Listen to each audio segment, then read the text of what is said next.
in prinsip senyampang kualitinya memenuhi dengan requirement dari klien kami, tentu produk itu dapat dipertimbangkan untuk kami beli gitu ya, kira-kira demikian. Kemudian yang paling penting, karena kami juga mempunyai concern terhadap jadwal delivery kapal, maka lead time dari komponen itu juga harus memenuhi jadwal komitmen kami kepada klien gitu. Kemudian tadi mentor kami dari Iperindo Pak Ihsan juga sudah banyak menyampaikan terkait economic skill gitu ya.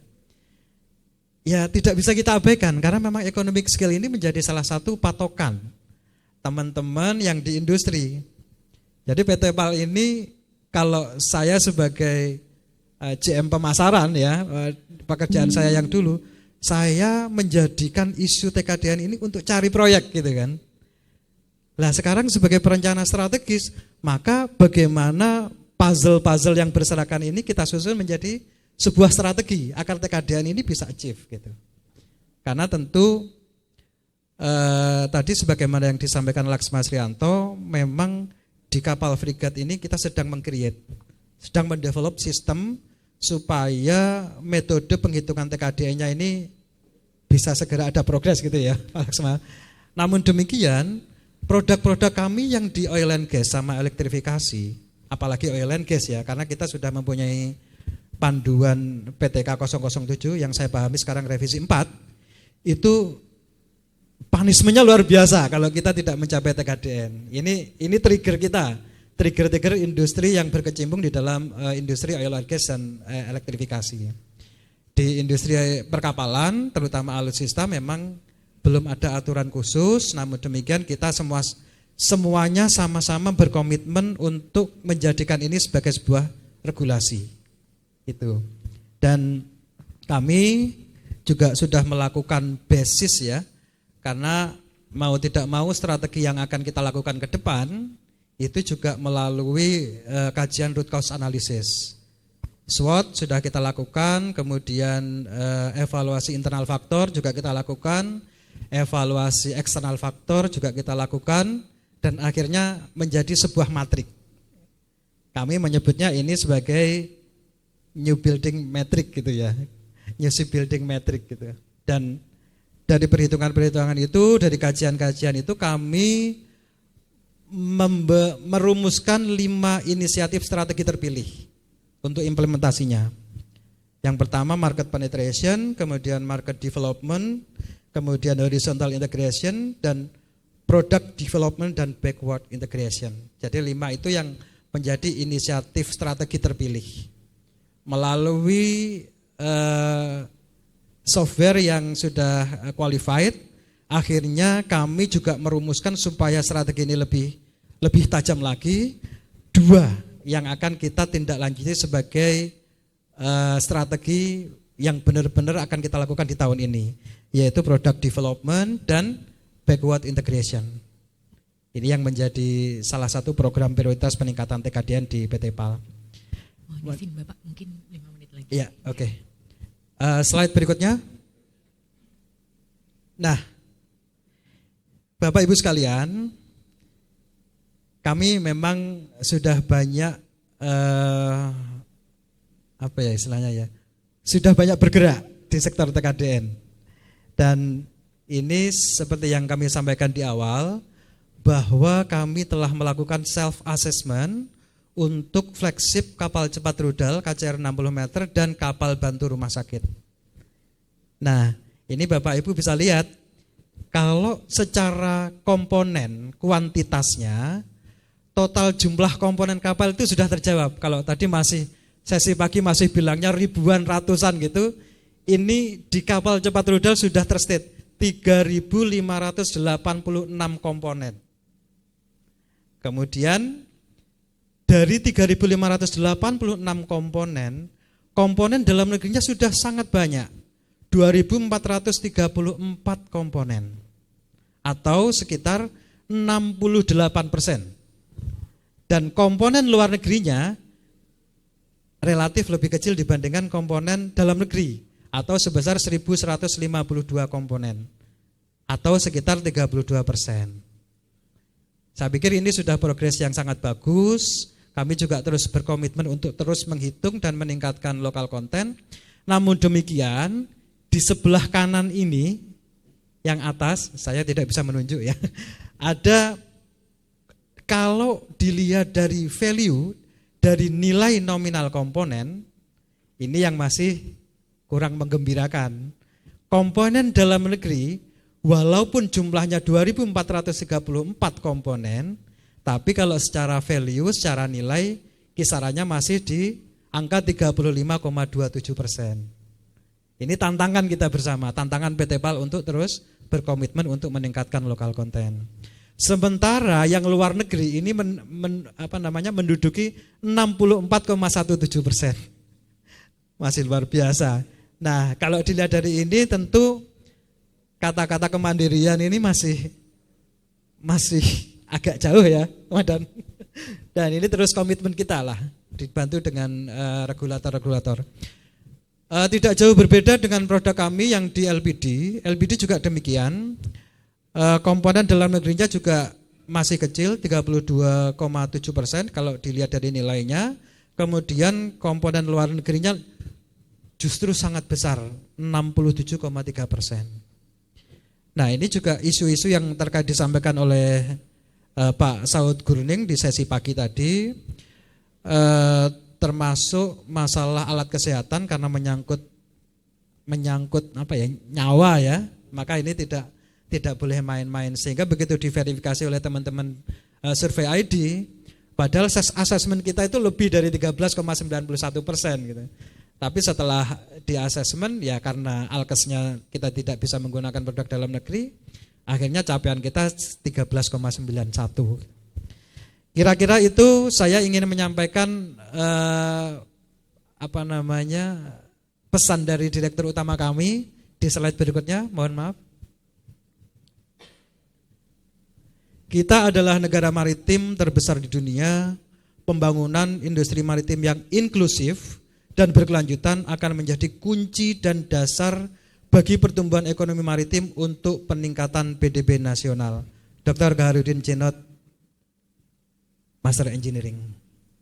Selanjutnya, mohon berkenan 2 menit untuk melihat video kami.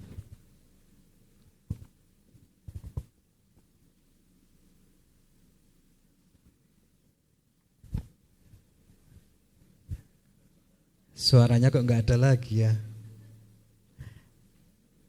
Ya sudah. Terima kasih atas perhatiannya. Demikian yang kami sampaikan. Wassalamualaikum warahmatullahi wabarakatuh. Waalaikumsalam warahmatullahi wabarakatuh. Terima kasih Pak Aris. Pak Aris tadi sudah menyampaikan bahwa pada prinsipnya PT PAL telah membuka sangat luas untuk perkembangan TKDM. Namun tentu sejalan dengan tujuan untuk kemandirian industri ya Pak Aris ya, bahwa perlu adanya standar. Nah ini pas sekali dengan pembicara kita berikutnya, yaitu Pak Eki Komarudin, Ketua Umum Perkumpulan Industri Komponen Kapal Indonesia atau PIKI, dengan materinya yaitu tantangan dan peluang industri komponen kapal di dalam peningkatan TKDN. Kepada Pak Eki dipersilakan. Terima kasih moderator. Assalamualaikum warahmatullahi wabarakatuh. Selamat siang kepada bapak-bapak dan ibu-ibu yang hadir pada siang hari ini.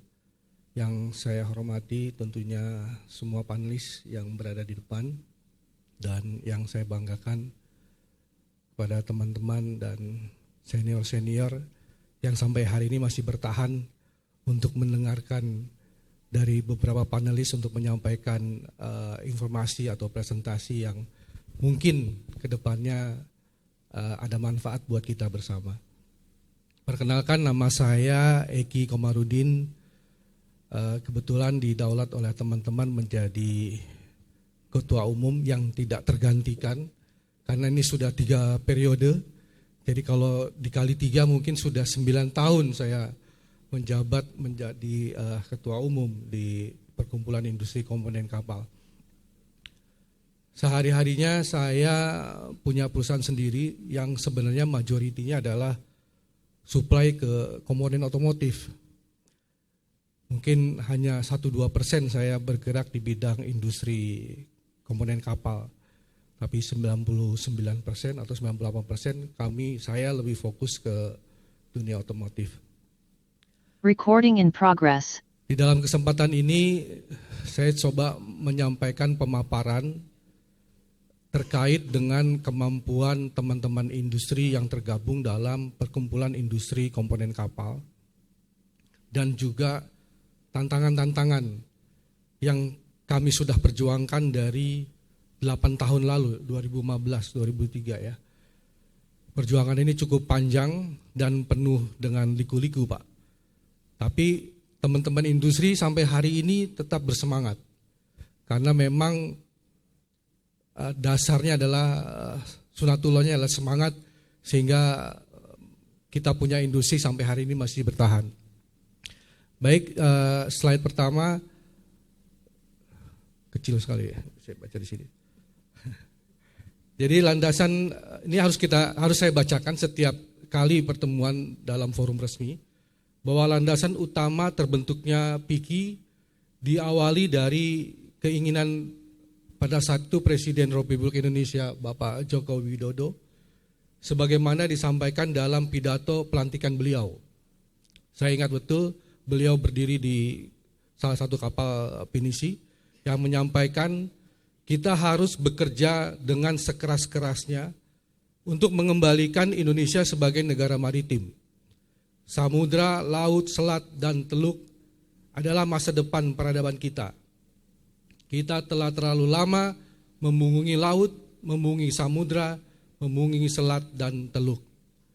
Dan inilah menjadi landasan kami untuk membentuk PIKI sehingga kami punya tujuan yang antara lain adalah menghimpun para produsen komponen kapal dalam negeri yang selama ini mereka berjuang sendiri-sendiri untuk bersatu dan secara bersama-sama memajukan usaha, meningkatkan mutu dan kapasitas produksi sehingga dapat mencapai keuntungan yang optimal.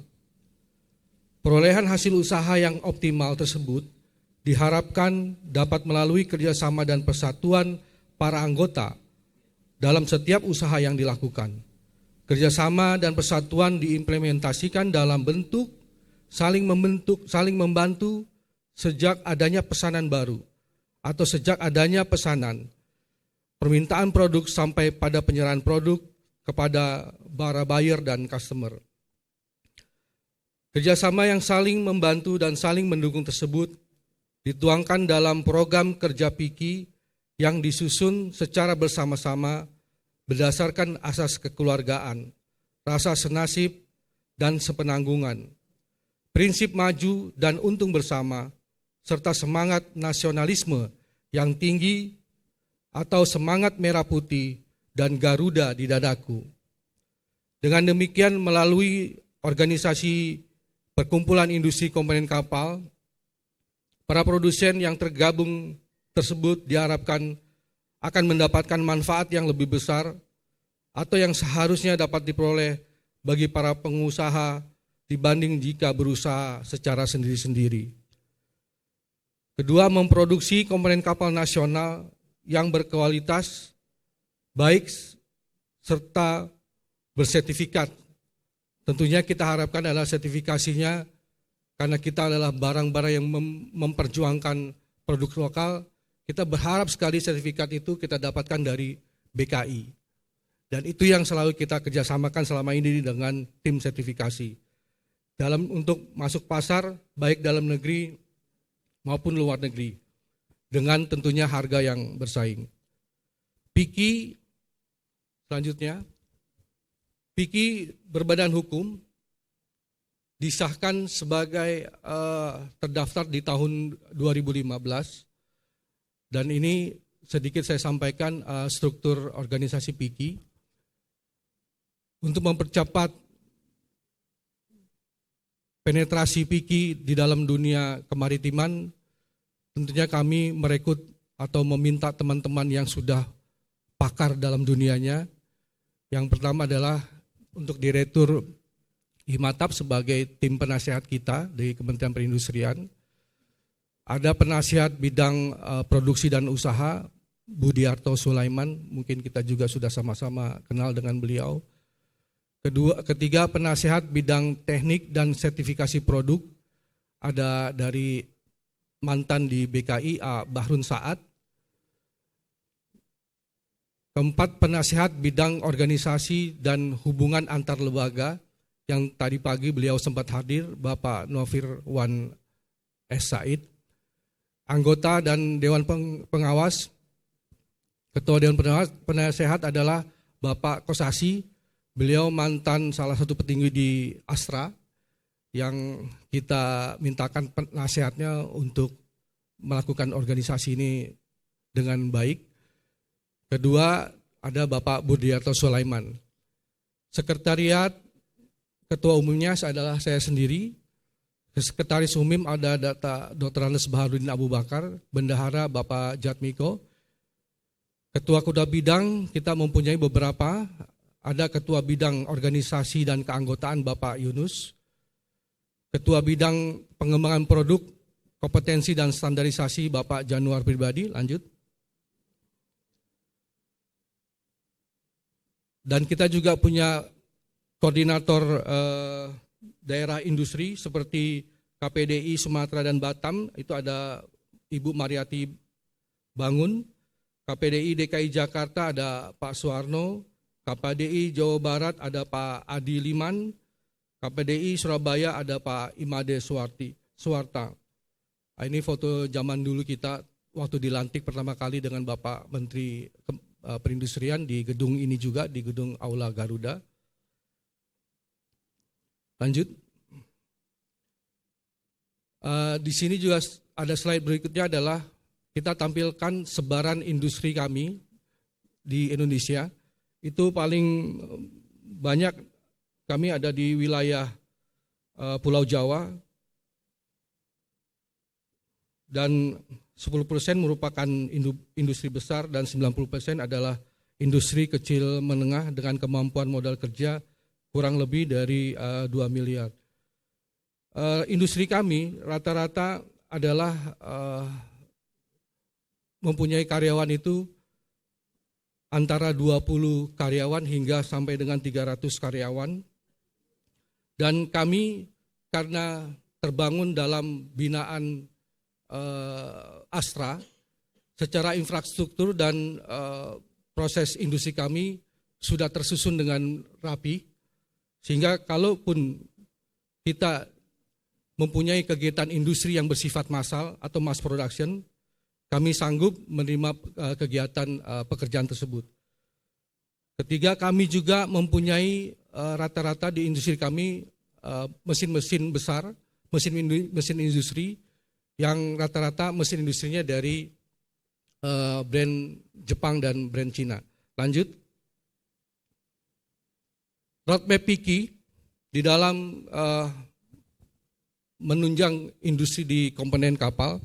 Di tahun 2015 kami sudah mampu membuat beberapa deck equipment, jangkar, jendela, pintu dan interior. Kita memiliki fasilitas untuk memenuhi 30% kebutuhan komponen kapal dalam negeri serta mampu berkontribusi lebih banyak. Sampai saat ini kalau kita lihat dari penetrasi kami hampir sudah 95% untuk di industri interior sudah kami kuasai dibanding dengan barang-barang yang dari luar. Di tahun 2020 kita sudah mampu juga membuat berbagai tipe valve, steering gear system, sewage meter, treatment, dan mempunyai fasilitas juga untuk memenuhi kebutuhan sekitar 40% komponen kapal di dalam negeri. Dan PIKI juga sudah mempunyai kemampuan untuk mendesain dan merekayasa peralatan-peralatan khusus.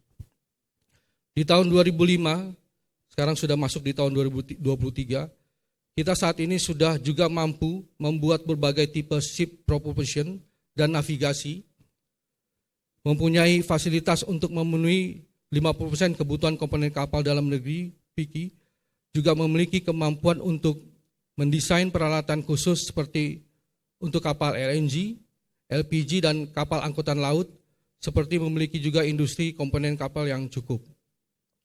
Di tahun 2030, harapan kami kita mampu membangun berbagai tipe mesin kapal, mempunyai fasilitas juga untuk memenuhi produksi 60% untuk kebutuhan komponen kapal dalam negeri. Juga PIKI berharap juga nantinya menjadi pusat desain dan rekayasa komponen kapal yang unggul, serta mempunyai industri komponen kapal yang kuat. Lanjut, kegiatan-kegiatan yang telah dilakukan oleh kami bekerja sama dengan pemerintah antara lain dalam mendorong TKDN. Yang pertama adalah program biaya masuk ditanggung pemerintah, kita singkat BMDTP. Kedua, program bimbingan teknik. Ketiga, program TKDN, tingkat kandungan dalam negeri, yang sedang kita bahas saat ini. Keempat adalah program kerjasama SDM. Dan kelima, program promosi. Salah satu kegiatan yang sampai saat ini masih menjadi perhatian dan terus ditindaklanjuti oleh kami adalah program TKDN, yaitu program kerjasama untuk meningkatkan tingkat kandungan lokal dalam rangka melindungi pertumbuhan produk-produk lokal di dalam meningkatkan kontribusi penggunaan komponen dalam negeri. Namun seperti kita ketahui bersama Bapak Ibu bahwa kita masih mengalami kesulitan dalam mengimplementasi TKDN tersebut. Kenapa hal itu terjadi? Kita melihat penyebab terhambatnya program TKDN tersebut disebabkan salah satunya adalah belum timbulnya rasa saling percaya antara user atau pengguna dengan produsen komponen kapal terkait barang yang diproduksi seperti kualitas. Kedua, ketegasan dan pengawasan dalam pelaksanaan aturan pemerintah masih belum tegas dan kurang optimal. Pengawasannya terkait aturan TKDN ini, sehingga orang-orang cenderung melanggar. Kalau kita bicara regulasi, pemerintah sudah banyak sekali mengeluarkan regulasi tentang TKDN. Tapi yang disayangkan memang sampai hari ini adalah lemahnya pengawasan dan kurangnya keterlibatan kami sebagai industri di dalam ikut serta mengawasi kegiatan-kegiatan tersebut. Sehingga tadi kecenderungannya banyak sekali diakalin terkait dengan masalah-masalah saya bilang bukan manipulasi tapi apa kita sebutnya ya terlalu kreatif gitu ya, terlalu kreatif saya melihatnya. Karena begini Bu, yang baru saja kami alami dari teman-teman industri terus terang proyeknya proyek APBN pasti. Kalau kita mau bicara undang-undang tentunya harus menggunakan barang-barang produk yang dibuat oleh lokal industri. Tetapi mereka memberikan kegiatan pekerjaannya itu di sister company. Sehingga kalau sister company dia melakukan pembelian dulu, tidak perlu menggunakan anggaran APBN, artinya itu bisa dilakukan pembelian dengan produk-produk asing. Yang nantinya mereka setelah produk itu dibeli, baru mereka transaksionalnya dengan BUMN atau lembaga yang ditunjuk oleh pemerintah untuk melakukan kegiatan industri tersebut.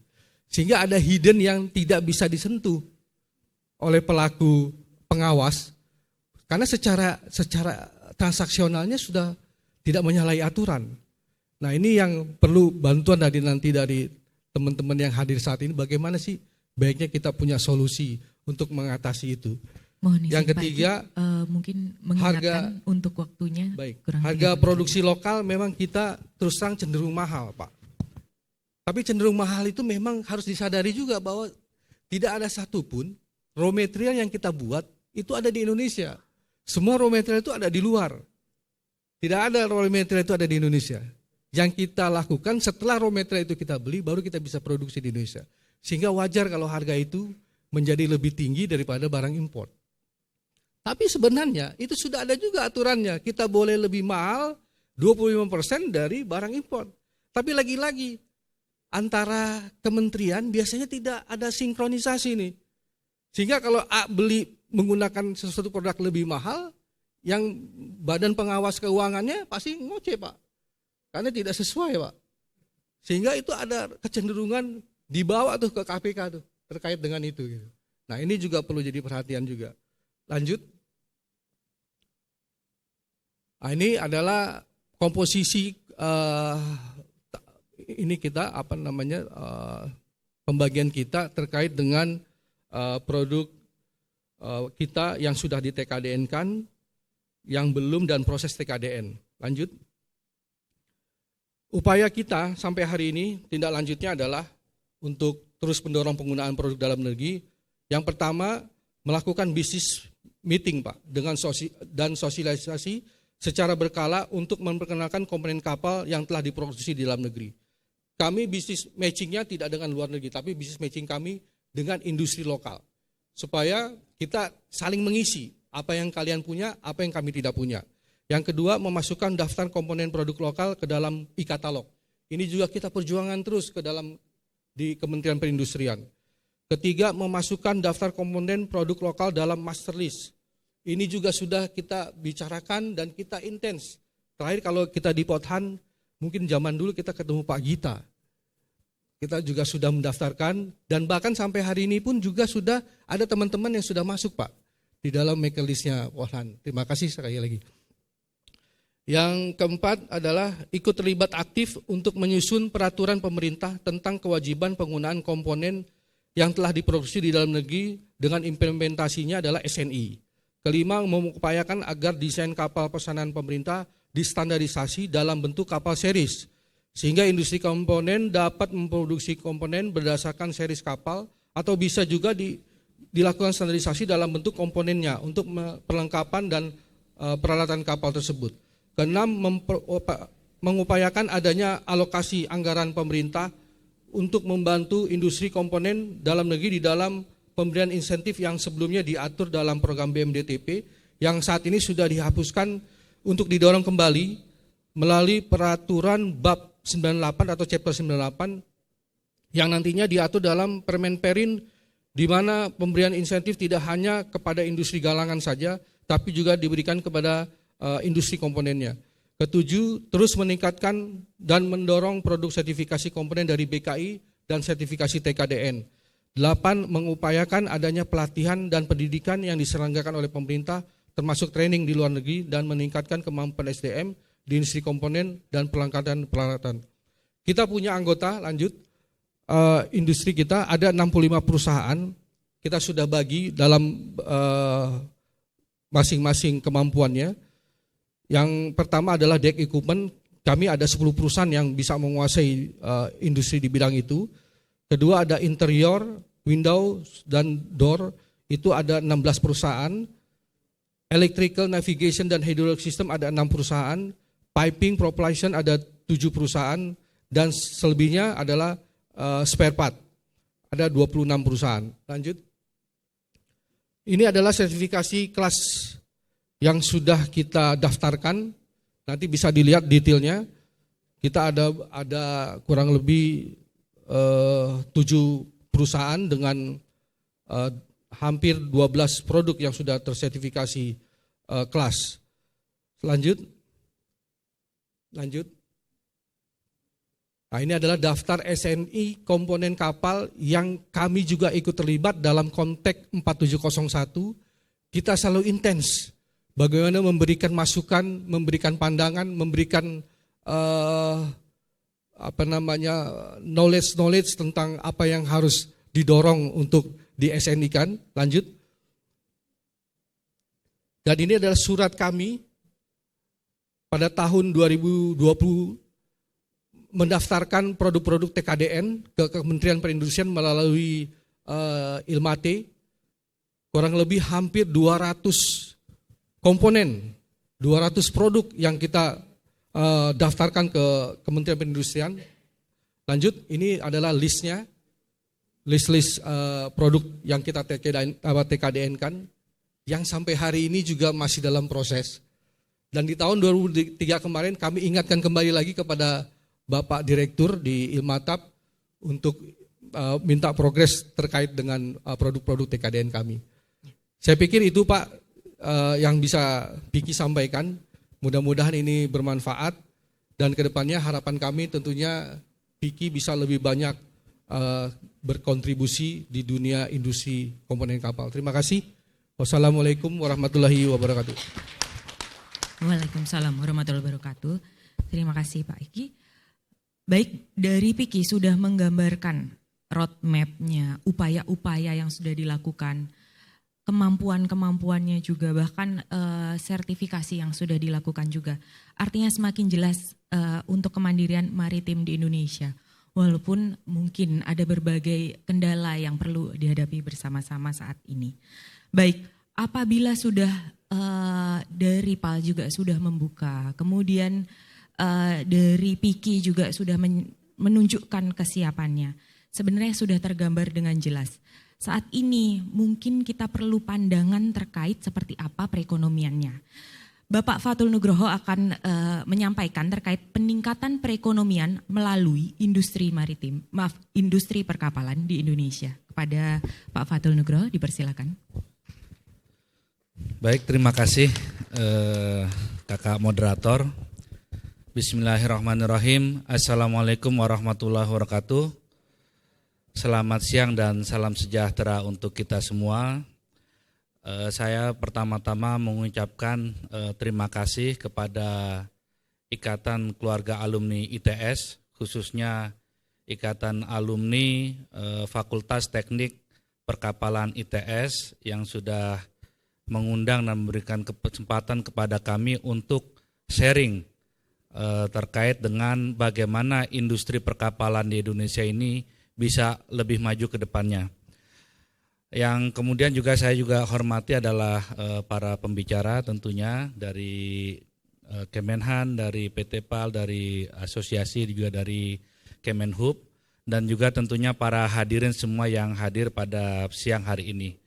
Ini bagi kami adalah topik yang sangat menarik karena terkait dengan industri maritim ini, kami menganggap dari HIPMI, Himpunan Pengusaha Muda Indonesia, bahwa industri maritim kita ini masih cukup tertinggal dibandingkan dengan bidang-bidang yang lainnya, terutama terkait dengan industri galangan kapal nasional kita, yang mungkin dari sisi jumlah dan nanti dari sisi produksi kami bisa sampaikan data yang kami peroleh itu masih belum mencukupi dari kebutuhan kapal dari para pelaku bisnis yang ada di Indonesia.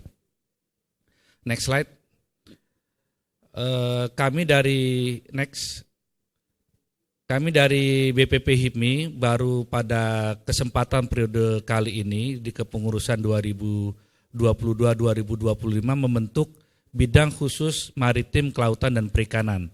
Artinya kami dari para pengusaha muda menganggap bahwa sektor kemaritiman ini perlu kita dorong lebih jauh lagi, lebih tinggi lagi, karena banyak potensi-potensi yang belum kita optimalkan dari sisi maritim kita. Bahwa kita sudah tahu semua bahwa luas lautan kita lebih luas daripada daratan kita, kemudian kita punya 17.000 pulau.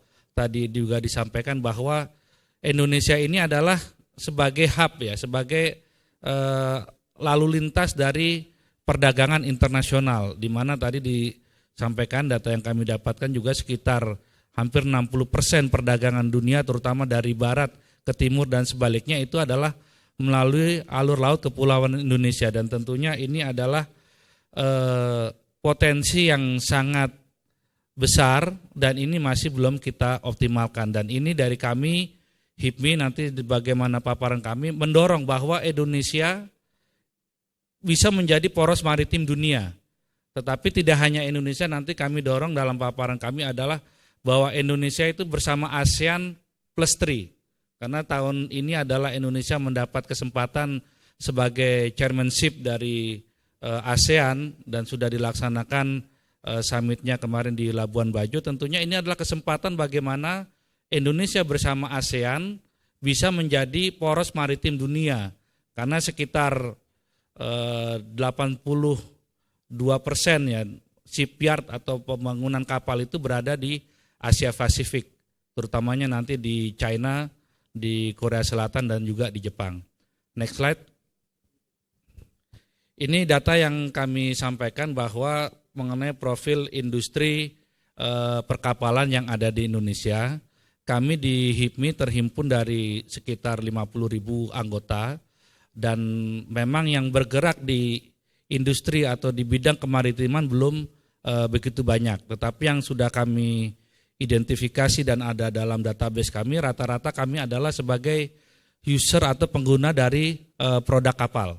Ada di bidang dredging, artinya menggunakan kapal dredging, kemudian di bidang transportasi laut, yang lagi ramai sekarang adalah untuk transportasi batu bara dan juga barang hasil tambang. Kemudian juga ada beberapa anggota kami dari HIPMI adalah sebagai operator wisata, di mana menggunakan kapal-kapal jenis yacht apapun juga pinisi dalam kegiatan bisnis mereka. Dan sebagaimana kita lihat di sini adalah bahwa as of tahun 2021 jumlah kapal berbendera Indonesia itu sekitar 10.000 kapal. Bisa jadi ini sebagai dampak positif ya dari asas Kabotats ya yang sudah masuk ke dalam undang-undang pelayaran.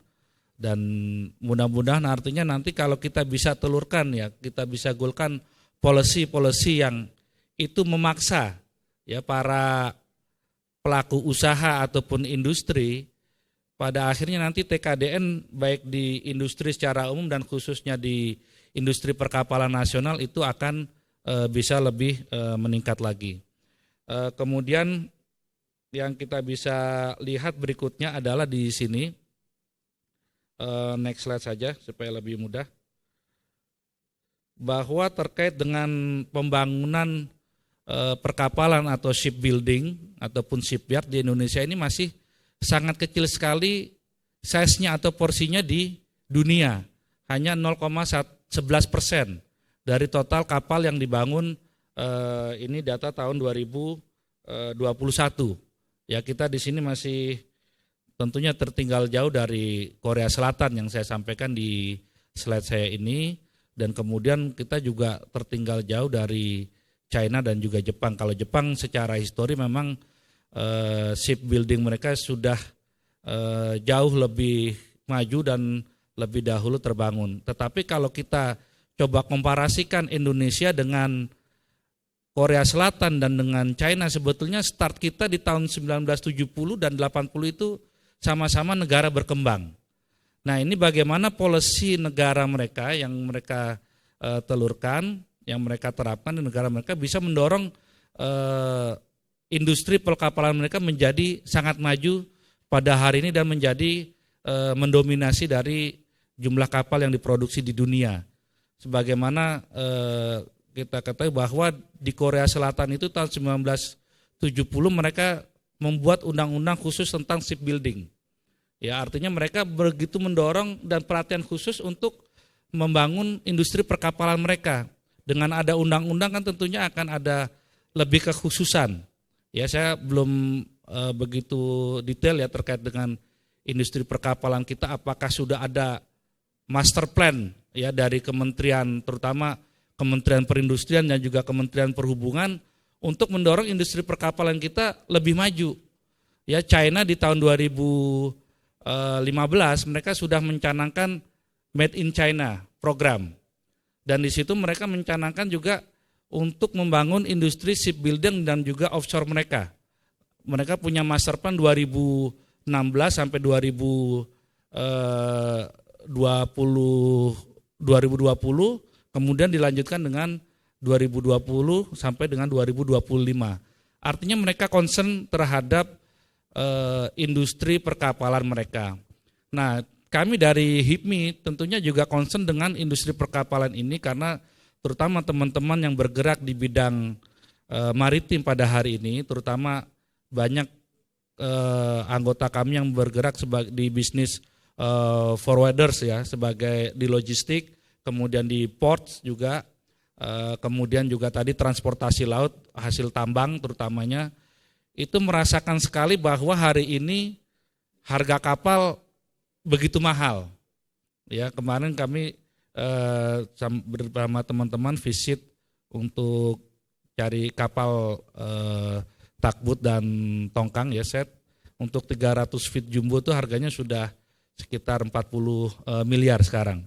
Nah ini tantangan tentunya bagaimana dengan tadi bahwa TKDN ini juga harus meningkat, tetapi dari sisi harga tetap harus kompetitif. Karena kalau kami sebagai pengusaha, sebagai bisnismen tentu selain quality, harga itu juga menjadi pertimbangan kami. Tadi diskusi di sebelum naik ke stage bersama para panelis, disampaikan bahwa memang salah satu yang menjadi tantangan kita adalah bagaimana kita membatasi impor tadi, artinya kebijakan tadi memang ini sifatnya proteksionisme bisa jadi ya, karena katakanlah untuk tongkang, komponen utama yang paling besar itu adalah steel plate ya, plat bajanya, dan itu ketika kami kegalangan dikasih opsi kami. Ya begitu kami beli kita bisa beli katakanlah opsi mereka yang membelikan platnya atau kita beli plat juga. Kemudian ada bisa pilih plat dari China, dari Jepang, Korea ataupun dari dalam negeri sendiri. Ya tentunya kami sebagai pengusaha katakanlah kita hitung untuk tongkang kita depresiasi katakanlah 5 sampai 10 tahun. Kalau sampai 10 tahun katakanlah bagi kami dengan baja dari China itu sudah cukup. Ya artinya kita sudah anggap depresiasinya 0 ya sudah selesai. Artinya kita tidak perlu lagi beli yang lebih mahal untuk menggunakan plat dari Jepang ataupun dari Korea ataupun bahkan dari dalam negeri. Ini nih yang menjadi pertimbangan kami juga, dan tentunya nanti kita bisa di slide saya berikutnya tentang insentif-insentif supaya TKDN tetap naik tetapi harga juga bisa tetap kompetitif. Next. Nah ini saya skip saja karena di sini jagoan-jagoan perkapalan semua. Next slide. Nah ini memang tantangan di industri perkapalan nasional yang bisa kami identifikasikan bahwa memang kapal buatan dalam negeri itu kita pandang memang masih lebih mahal ya. Katakanlah tadi tongkang set kita beli di dalam negeri sekitar 40 miliar, tapi kita dapat penawaran dari Singapura ataupun dari China bisa sekitar 20% lebih murah. Nah ini memang menjadi tantangan tentunya dari industri perkapalan nasional. Kemudian memang bahwa di industri perkapalan ini adalah memerlukan waktu yang relatif panjang untuk produksi dan kapital intensif, membutuhkan modal yang besar. Kemudian juga adalah suku bunga bank yang relatif tinggi. Nah ini kami HIPMI secara kelembagaan juga berusaha mendorong kepada pemerintah. Ya ini karena terkait juga nanti dengan pembangunan industri kita termasuk perkapalan, bagaimana suku bunga perbankan ini bisa turun. Ya bahwa sekarang kita kalau dapat kredit komersil dari bank itu sekitar 12-14%. Padahal kalau kita lihat BI rate kita sekarang katakan 5,75%, seharusnya kita sedang mendorong kepada pemerintah terutama kepada OJK agar suku bunga perbankan itu maksimal ya 2-3% di atas BI rate, dan tentunya ini akan mempermudah tadi terutama bagi industri perkapalan karena tidak mungkin menggunakan equity sendiri, pasti akan menggunakan fasilitas dari perbankan. Kemudian tadi industri komponen ya penunjang tadi disampaikan oleh dari asosiasi Pak Eki ya bahwa memang komponen kita juga belum bisa memenuhi seluruh kebutuhan dalam proses membangun atau membuat kapal. Next slide. Bahwa pengembangan industri perkapalan ini kita perlu mempertimbangkan beberapa hal yang diantaranya adalah human resources ya. Artinya ini SDM kita, saya yakin kalau SDM ini kita banyak yang mampu. Ya kita sudah punya banyak fakultas perkapalan yang ada di Indonesia ini, dan tentunya ITS yang salah satu yang terdepan, kemudian ada di Unhas dan beberapa kampus-kampus lainnya memang memiliki fakultas perkapalan. Artinya dari sisi human resources kami tidak meragukan ya, artinya Indonesia punya kompetensinya. Kemudian juga memang kalau terkait dengan offshore fabrication, nah ini memang R&D kita yang perlu diperkuat. Kami dalam diskusi tentang Undang-Undang Oil and Gas memberi masukan kepada pemerintah bahwa harus ada dedicated percentage dari pemasukan PNBP Oil and Gas yang harus kembali kepada penelitian, dan itu nanti bisa kepada kampus dan lain-lainnya. Baik, kemudian next. Nah, ini fasilitas-fasilitas yang dibutuhkan ya, artinya dari sisi, terutama saya concern lebih kepada sisi fiskal ya, terkait dengan tax holiday dan juga tax allowance. Pemerintah di saat ini sudah memberikan kebijakan insentif pajak kalau investasi katakanlah 1 triliun, yaitu bisa sampai 5 tahun tax holiday-nya. Kalau 20 triliun itu sekitar 10 tahun, kemudian di 30 triliun ke atas itu bisa sampai 15 tahun. Nah, artinya ini bisa jadi kita perlu dorong bersama-sama, nanti HIPMI juga akan ikut terus mendorong supaya ada tax holiday tadi ya. Di sektor pertambangan sudah berhasil dengan pelarangan ekspor nikel, terbangun industri smelter dan mereka mendapatkan tax holiday, artinya bebas PPN dan PPH up to 15 tahun karena rata-rata investasi di smelter itu up to 30 triliun dalam investasinya, dan ini bisa menjadi tadi mengkompensasi. Memang harga, katakanlah harga baja kita lebih mahal di Indonesia, tetapi dengan tadi adanya tax holiday dan juga mungkin tax allowance itu bisa membuat harga kapal pada akhirnya menjadi lebih kompetitif, dan kami dari sebagai pengusaha tentunya juga akan lebih tertarik kalau dalam negeri dari sisi quality dan juga harga kompetitif, tentunya kami akan lebih memilih produk di dalam negeri. Next, langsung ke next saja, saya persingkat. Next. Nah, ini syarat-syarat implementasi TKDN, artinya belajar dari negara-negara lain bahwa memang harus ada permintaan pasar yang stabil dan besar sehingga para pengusaha, terutamanya katakanlah di pengusaha galangan dan juga pengusaha di sektor komponen perkapalan itu menjadi tertarik untuk membangun pabrik dan juga industri terkaitnya. Kemudian juga memang kebijakan TKDN harus jelas. Tadi dalam diskusi sampaikan para pembicara, jangan sekedar cost-nya saja yang dihitung, tapi bobot, artinya R&D-nya itu seharusnya juga dihitung sehingga kita terdorong bahwa kita untuk pusat-pusat riset terutama yang ada di kampus-kampus ini bisa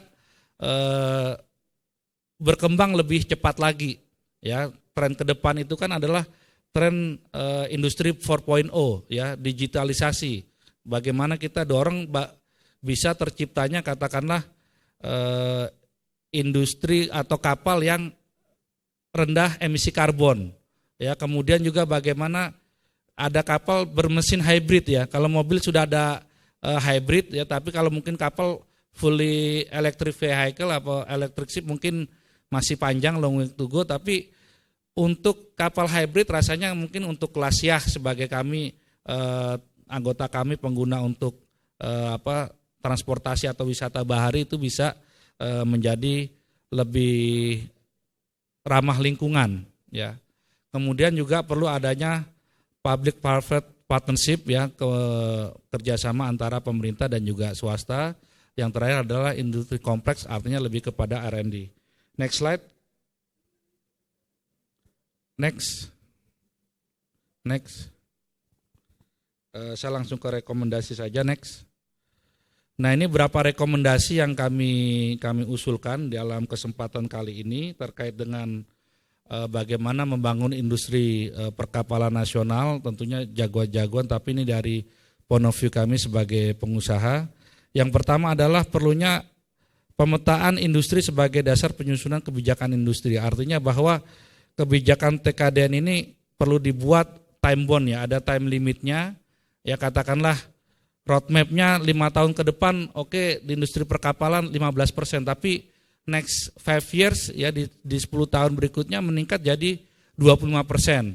Ya, kemudian sampai di 15 tahun kita bisa mungkin di atas 30 bahkan sampai ke 40%. Kemudian yang berikutnya adalah membangun indikator penilaian yang jelas dan transparan berbasis kinerja, terutamanya terkait dengan TKDN. Saya rasa ini banyak pembicara sudah menyampaikan ini. Tadi dari salah satu anggota kami juga menyampaikan bahwa memang penilaian itu diserahkan kepada independent surveyor, tapi harapan dari kami adalah penilaian TKDN ini bisa lebih cepat tentunya, dan juga dari sisi pengurusannya juga lebih dipermudah. Kalau bisa serba digital tentunya itu akan lebih memudahkan kami dari sisi pengusaha. Kemudian yang berikutnya adalah memprioritaskan dan memperkuat infrastruktur industri, ya, terutama adalah bagaimana kita bisa membangun industri-industri komponen terkait dengan perkapalan ini lebih banyak lagi. Terutama tadi mesin kita diskusi bagaimana bisa tidak-tidaknya assembly-nya adalah sudah bisa di dalam negeri. Tetapi memang itu kembali lagi kepada demand-nya, ya. Tentunya menarik foreign direct investment ini, mereka investor luar negeri berhitung berapa banyak kebutuhan mesin kapal di dalam negeri. Terakhir sebagai penutup, ya, kami dari HIPMI terkait dengan poros maritim dunia tadi, bahwa kami mengusulkan pada saat ini kami menginisiasi adanya HIPMI Maritime Industry and Services Task Force, bahwa kami mendorong dan kami akan membuat rekomendasi kebijakan kepada pemerintah melalui Kemenko Marifest dan juga nanti mungkin kepada Kemenperin, kepada Kementerian Kemenko Ekonomi, bahwa Indonesia sebagai ketua ASEAN di saat ini menjadi key player, ya, mendorong adanya ASEAN Plus 3, yaitu adalah kolaborasi dalam membangun industri perkapalan, industri maritim yang ada di ASEAN. Ya, kita bisa belajar bagaimana Eropa 1970 menginisiasi terbentuknya perusahaan yang namanya Airbus untuk compete dengan Boeing buatan Amerika. Dan itu kolaborasi bagaimana mesinnya diproduksi Rolls-Royce di Inggris, kemudian sayapnya dan avioniknya mungkin di Jerman, assembly terakhir ada di Prancis dan juga di Spanyol, juga di negara Eropa lainnya. Dan ini yang kita dorong. Nah, kalau kita sendiri mungkin ASEAN sendiri belum mampu, tapi kita dorong ASEAN Plus 3, yaitu ASEAN Plus China, Jepang dan juga Korea Selatan. Sehingga industri perkapalan di Indonesia, katakanlah assembly-nya kita bisa mampu, kita punya kemampuan dari sisi SDM-nya, kemudian kita bajanya punya, ya, tapi dari sisi tadi mesin, kemudian navigasi dan lain-lain kita harus impor. Nah, ini bagaimana bisa dibentuk suatu kolaborasi, mungkin PT PAL nih sebagai badan usaha terbesar bisa juga turut serta dalam mendorong Indonesia dan ASEAN Plus 3 ini menjadi poros maritim dunia. Saya rasa itu yang bisa kami sampaikan. Terima kasih. Wassalamualaikum warahmatullahi wabarakatuh. Waalaikumsalam warahmatullahi wabarakatuh. Baik, terima kasih Pak Fatul. Tadi sudah HIPMI artinya sudah menunjukkan semangatnya untuk mendorong industri maritim melalui berbagai strategi dan pengembangannya. Baik, kalau tadi dari pemerintah Kementerian Pertahanan di industri pertahanan Kemhan telah memberikan pintu untuk TKDN melalui kebijakan Alpahankam, betul Bapak ya. Kemudian dari PT PAL sebagai galangan kapal sudah membuka pintu untuk industri komponen Indonesia. Dari PIKI telah menyatakan kesiapannya, saat ini mungkin yang paling ditunggu adalah sudah menjadi PR bersama untuk menjaga kualitas komponen dalam negeri agar kemandirian maritim ini terjaga keberlangsungannya. Tidak hanya saat ini tapi terus terjaga sustainability-nya. Disinilah peran penting regulator. Selanjutnya pemateri kita yang terakhir adalah Ibu Dini Novitasari STMT dalam peran pemerintah dalam memastikan kualitas perlengkapan dan komponen kapal. Kepada Ibu Dini dipersilakan. Baik, terima kasih Ibu Moderator. Bismillahirrahmanirrahim. Assalamualaikum warahmatullahi wabarakatuh. Yang terhormat Bapak-Bapak para narasumber dan Bapak-Bapak senior yang yang hadir pada kesempatan kali ini. Mohon izin perkenalkan, saya mewakili Kepala Balai Teknologi Keselamatan Pelayaran yang sebelumnya dijabat oleh Ibu Gigih dan sekarang oleh Pak Eko. Kebetulan beliau berhalangan. Saya Dini Novitasari selaku Kepala Seksi Rancang Bangun Balai Teknologi Keselamatan Pelayaran.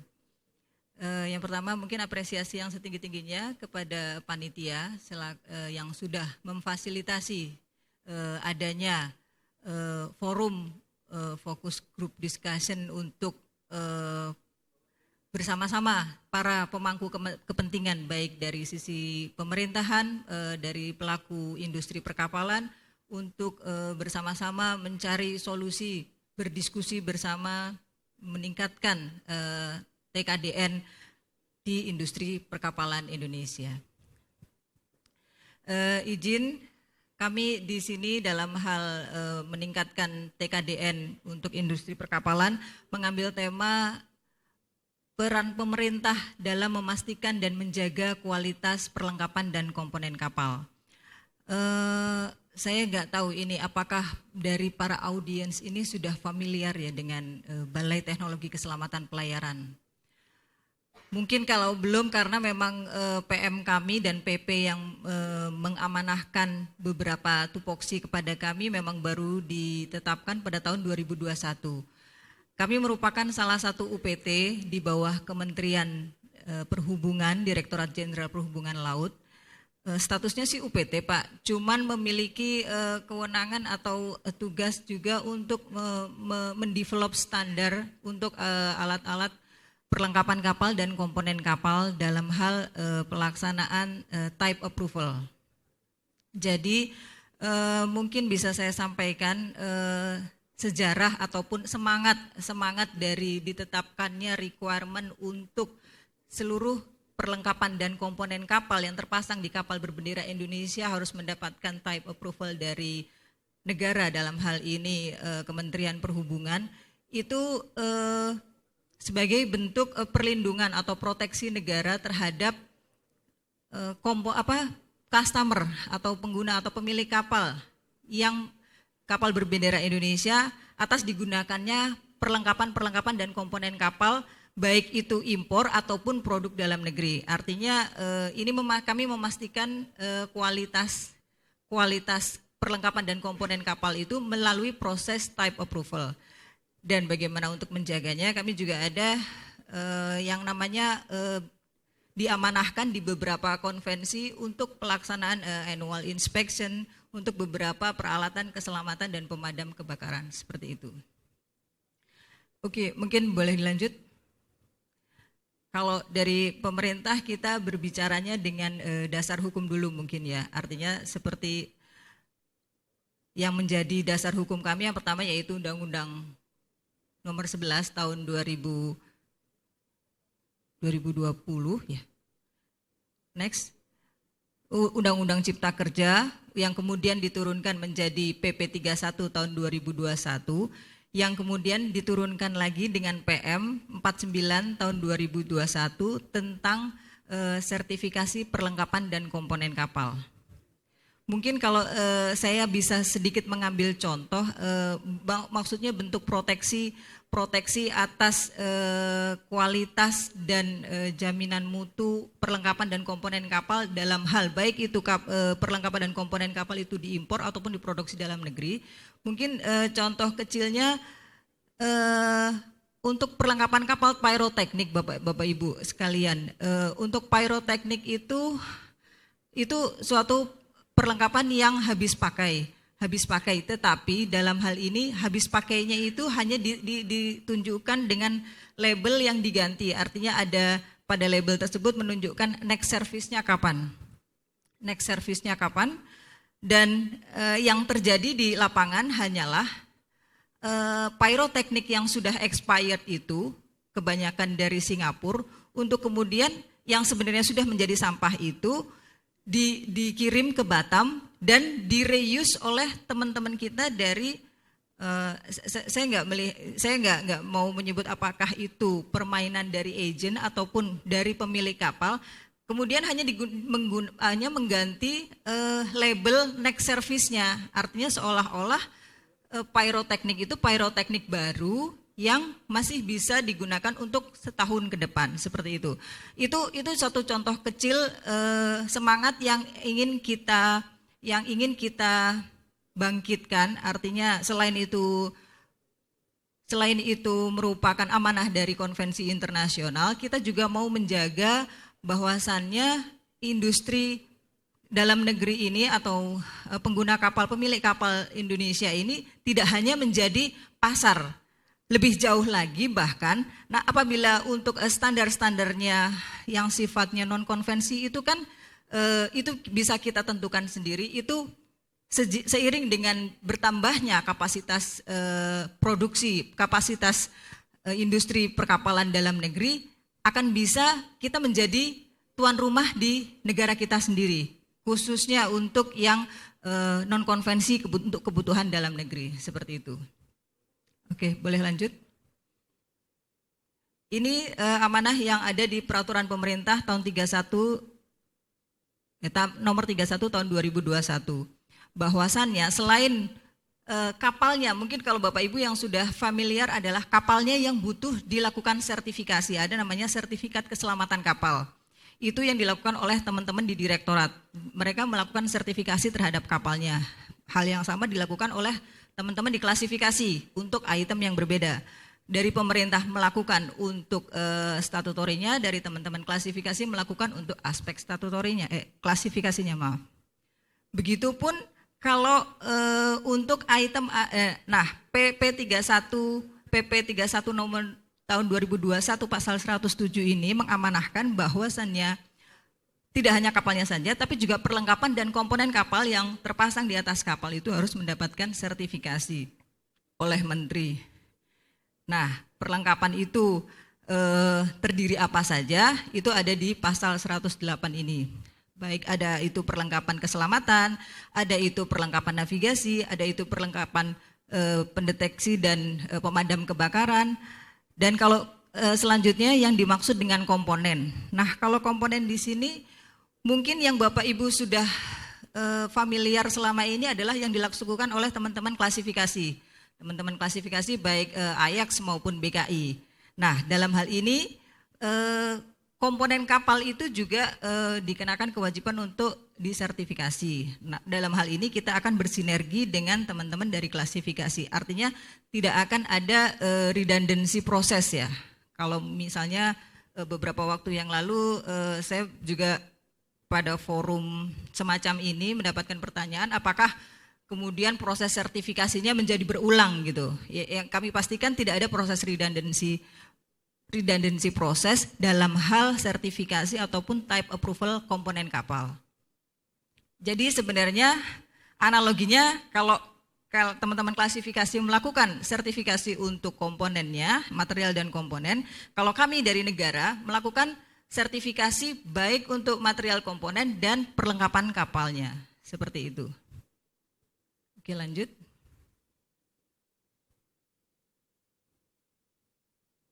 Lanjut. Nah, kemudian kewenangan pengujian dan sertifikasi ini secara lebih detail diatur di PM 49 tahun 2021 tentang sertifikasi perlengkapan dan komponen kapal. Lanjut. Itu berada di Menteri Perhubungan, kemudian didelegasikan kepada Direktur Jenderal Perhubungan Laut yang pada pelaksanaannya di lapangan dilaksanakan oleh Kepala Balai Teknologi Keselamatan Pelayaran. Jadi pengujian dan perlengkapan serta perlengkapan dan komponen kapal ini dilakukan oleh pejabat pemeriksa keselamatan kapal atau mungkin kita lebih dikenalnya kalau pada proses sertifikasi kapal itu Marine Inspector ya. Marine Inspector itu dilakukan oleh pejabat pemeriksa keselamatan kapal. Oke, lanjut. Nah, kenapa tadi saya mengambil tema bagaimana memastikan kualitas perlengkapan dan komponen kapal itu melalui proses type approval yang dilakukan pertama kali ketika misalnya suatu komponen akan dipasarkan di Indonesia. Kemudian maintenance-nya melalui pemeriksaan tahunan. Untuk item-item type approval ini, kalau kita berbicara standar internasional, artinya kita berbicara untuk kapal-kapal konvensi, kapal-kapal yang 500 GT ke atas ataupun yang ocean going, maka referensi kita adalah konvensi tentunya. Misalnya untuk alat-alat keselamatan berarti akan menggunakan LSA code, untuk kemudian alat-alat pendeteksi ataupun pemadam kebakaran kita akan menggunakan FFS code dan berbagai instrumen internasional lainnya. Kemudian kalau berbicara tentang maintenance-nya, bagaimana menjaga kualitas yang tadinya sudah di type approval ini tetap terjaga performanya selama umur ekonomis penggunaan di atas kapal, maka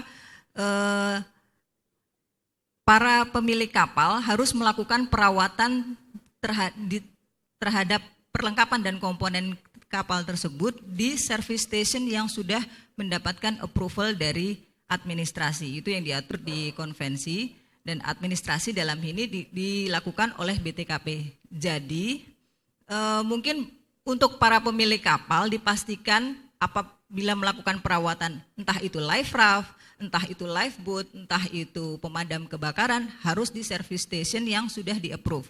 Itu bisa Bapak Ibu lihat secara periodikal, kami sudah menampilkan di website kami di simakespel.go.id, termasuk item-item apa yang sudah komponen dan perlengkapan kapal yang sudah mendapatkan type approval dari administrasi negara bendera, dalam hal ini Kementerian Perhubungan, seperti itu. Berikut service station mana saja yang sudah memiliki izin. Artinya memiliki izin di sini pun memiliki fasilitas yang memadai dan prosedur yang mereka lakukan dalam melakukan perawatan itu sudah di-approve oleh administrasi. Oke, lanjut. Nah, ini kalau kita berbicara approval standar. Tadi yang saya sampaikan dalam hal kita berbicara tentang kapal konvensi, kita rujukannya ke instrumen-instrumen internasional, baik itu konvensi maupun koda-koda turunannya. Nah, apa yang pengen saya atau apa yang ingin kita rekomendasikan di sini, kalau kita berbicara tentang TKDN sebenarnya masih ada yang bisa kita olah, yaitu apabila kita bisa berbicara tentang approval standar untuk kapal-kapal yang non konvensi. Kapal-kapal non konvensi itu kan kapal-kapal yang berada di luar ketentuan konvensi, artinya di bawah 500 GT, dan itu hanya berlayar di perairan Indonesia saja. Itu merupakan kewenangan negara untuk menentukan standar seperti apa yang mau kita adopt. Disinilah saya merasa bersyukur bisa ketemu dengan teman-teman dari perindustrian juga, dengan mungkin kita akan berbicara lebih banyak dengan teman-teman dari PIKI juga, untuk kita nanti mendevelop standar mungkin next ya. Mungkin kalau saya bicara contoh kecil, misalnya life jacket atau kemudian life raft gitu. Kalau standar internasionalnya jelas, mungkin next ya. Standar internasionalnya jelas, LSA harus seperti apa dia harus melalui uji bakar, dia harus melalui segala uji penerangan untuk memastikan intensitas cahayanya, dia harus melalui uji daya apungnya. Nah, dari level approval standar skala internasional ini, to what extent kita bisa memberikan relaksasi untuk item-item yang sifatnya non konvensi, yang mana ini itu nanti akan kita gunakan sendiri, kita produksi sendiri, kita gunakan sendiri untuk misalnya kita batasi penggunaannya untuk kapal-kapal pelayaran rakyat, yang mana pasti nanti produksinya bisa kita dorong bahkan syukur-syukur 100% TKDN-nya, kemudian standarnya kita bersama-sama dengan Kementerian Perhubungan, dengan Kementerian Perindustrian. Kalau misalnya standarnya mau disinergikan dengan SNI akan lebih baik gitu. Ini ada banyak komponen kapal yang masih bisa, perlengkapan kapal yang masih bisa kita olah dalam hal untuk standar kapal non konvensi. Jadi maksudnya dari sini kita bisa mengatur sendiri. Kemarin saya sempat berdiskusi sama teman-teman dari Kemenperin juga.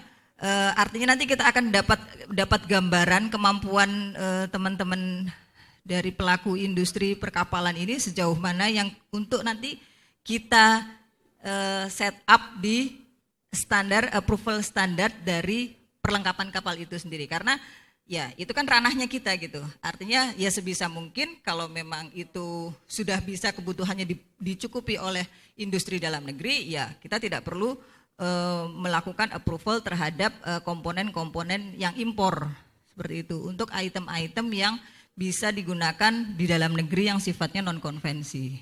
Itu yang kami tawarkan untuk kedepannya nanti kita duduk bersama dengan para ya pelaku industri komponen kapal tadi, teman-teman dari PIKI. Kalau mungkin slide sebelumnya. Izin Bu Dini, mungkin 3 menit lagi. Slide sebelumnya boleh. Nah, ini beberapa komponen dan perlengkapan kapal yang sudah dilakukan type approval di BTKP dan baru 38%-nya yang merupakan produk dalam negeri. Selebihnya masih impor. Jadi mungkin sedikit berbeda dengan Kementerian Perindustrian. Kalau Kementerian Perhubungan kan concern utamanya lebih ke safety. Artinya sebenarnya regardless itu barang atau komponennya impor ataupun produk dalam negeri, syukur-syukur kalau produk dalam negeri sejauh dia memenuhi standar tertentu yang kita adopsi, ya maka sebenarnya kita tidak bisa menolak kebutuhan impor itu. Apalagi kalau misalnya ternyata produk serupa memang belum mampu untuk diproduksi dalam negeri. Tapi tetap pada beberapa level kita memberikan privilege terhadap komponen-komponen dalam negeri. Salah satunya mungkin kalau tadi pagi di diskusi itu sempat rame dibahas masalah PNBP. Kita sudah mengusulkan ke Kementerian Keuangan untuk revisi PP 15 tahun 2016. Kita mengusulkan bahwasannya tarif untuk type approval komponen ataupun perlengkapan kapal yang produksi dalam negeri dengan prosentase tertentu 50% itu mendapatkan tarif PNBP yang lebih murah dibandingkan tarif PNBP type approval untuk komponen kapal yang ya 100% impor seperti itu. Artinya itu bentuk keberpihakan kami terhadap ya ini program peningkatan TKDN industri perkapalan di Indonesia. Seperti itu. Mungkin next. Ini untuk yang konvensi tadi yang. Nah, di standar kapal non konvensi itu kita bebas menentukan ada berapa sub level di bawahnya yang untuk kita berlakukan bagi kapal-kapal yang hanya berlayar di domestik saja. Mau itu ada life jacket tipe B, tipe C, tipe D. Kalau memang dirasa perlu, kemudian entah ada nanti lifeboat tipe A, tipe B, tipe C, itu kita yang mendevelop sambil kita sinergikan dengan kapasitas produksi kita. Saya rasa seperti itu dari BTKP. Terima kasih. Wassalamualaikum warahmatullahi wabarakatuh. Assalamualaikum warahmatullahi wabarakatuh. Terima kasih Ibu Dini. Saya rasa sudah cukup jelas yang disampaikan Ibu Dini terkait peranan-peranan pemerintah dalam hal ini perhubungan laut BTKP untuk komponen dalam negeri. Baik, selanjutnya kita akan buka ke sesi tanya jawab. Mungkin kita awali dengan 3 pertanyaan dulu untuk langsung dijawab. Silakan yang akan menanyakan. Ya, Bapak silakan dari panitia bisa dibantu mikrofon.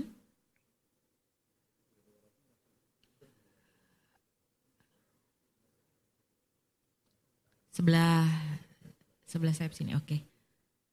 Bisa diperkenalkan nama, mungkin bisa instansi dan pertanyaan serta kepada siapa pertanyaannya ditujukan ya Bapak. Terima kasih.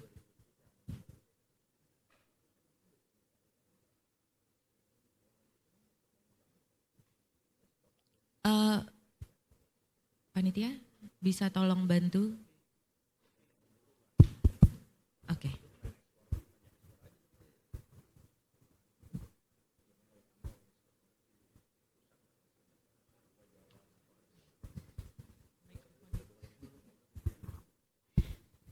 Tes. Oke. Terima kasih atas kesempatan berikan. Perkenalkan saya Aryo Seno dari Universitas Pertahanan Republik Indonesia, program studi Industri Pertahanan.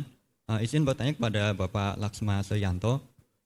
Pertanyaan saya terkait dengan regulasi. Jadi kalau kita bicara TKDN, mohon izin saya untuk melakukan perbandingan regulasi ya antara Undang-Undang Nomor 16 Tahun 2012 mengenai Industri Pertahanan dengan Undang-Undang Nomor 3 Tahun 2014 mengenai perindustrian.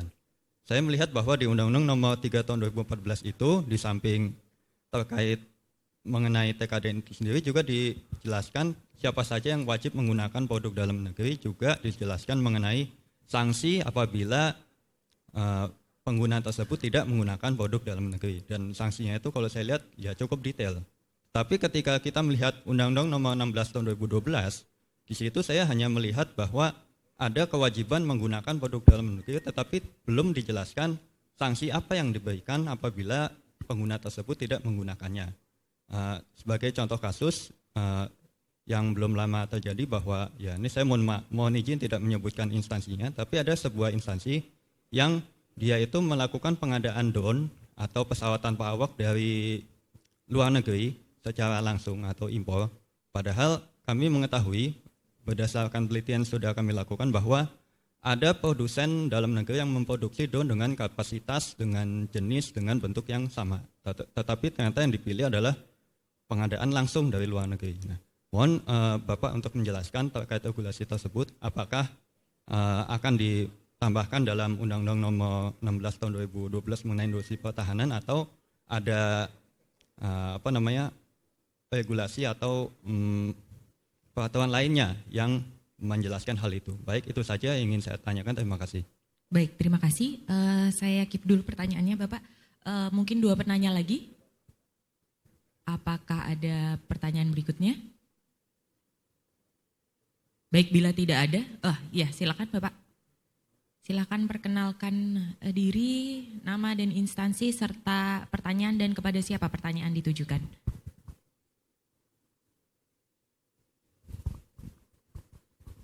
Baik, terima kasih Ibu Moderator. Nama saya Endro Bawono dari PT Trakindo Utama.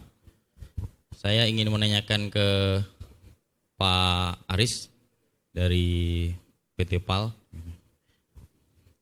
Tadi di presentasi Pak Aris sangat detail untuk perhitungan tingkat kandungan dalam negeri ya, tingkat komponen dalam negeri. Apakah bisa nanti pada saat selesai kegiatan ini kita bisa melakukan follow up itu Pak, supaya ini bisa menjadi studi kasus bersama, terutama di industri pertahanan yang terkait dengan penanya pertama tadi antara perbedaan undang-undang pertahanan dan undang-undang Kementerian Perindustrian, sehingga bisa dijadikan acuan awal. Demikian, itu aja. Terima kasih. Baik, terima kasih. Untuk selanjutnya apakah ada pertanyaan? Kita buka untuk 1 penanya terakhir, silakan.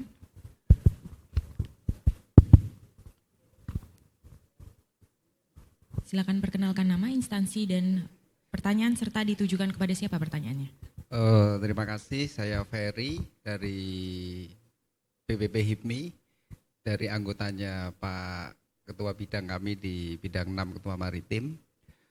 Izin bertanya terhadap Bapak Jenderal, kira-kira kolaborasi apa yang bisa kita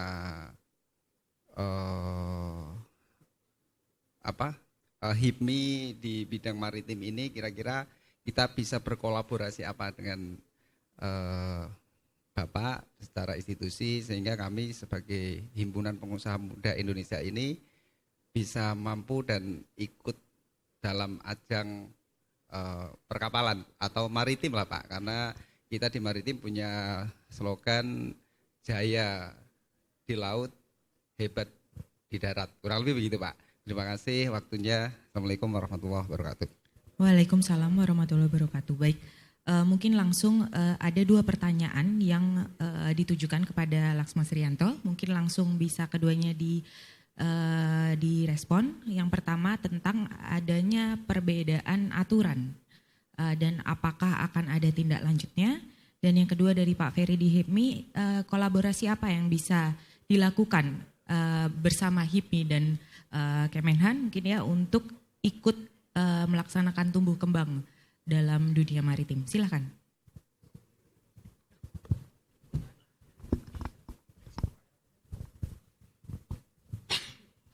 Terima kasih Mbak Moderator. Yang pertama pertanyaan dari Unhan tadi kaitannya Undang-Undang 16 sama Undang-Undang Nomor 3. Yang tadi dinyatakan di Undang-Undang Nomor 3 diatur secara detail sampai dengan sanksinya, kan seperti itu ya. Kemudian di Undang-Undang Nomor 16 di situ ada kewajiban menggunakan produk dalam negeri tapi tidak diatur sanksinya, gitu kira-kira seperti itu.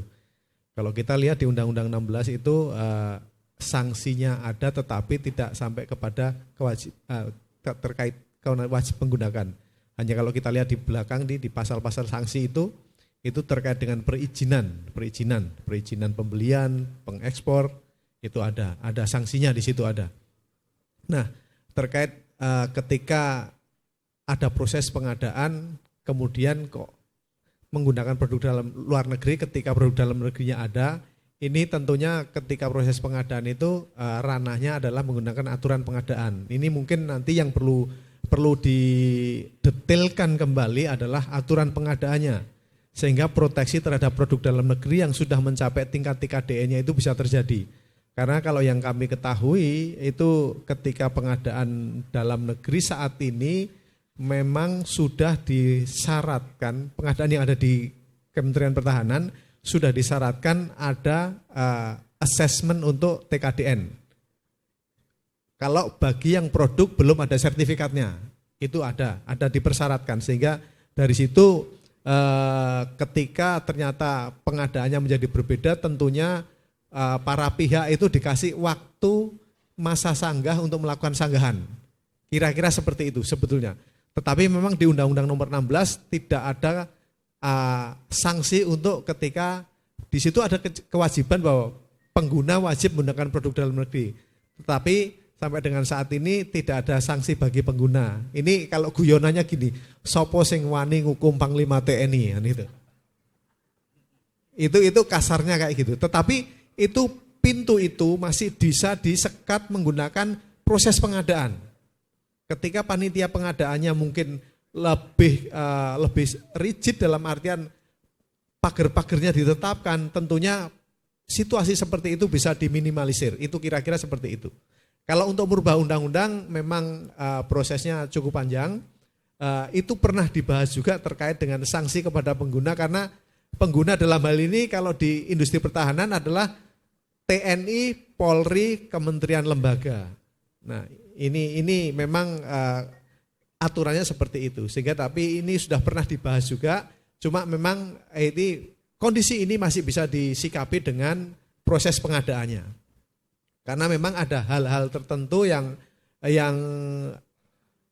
merupakan kebijakan pemerintah, termasuk kayak UAV atau drone.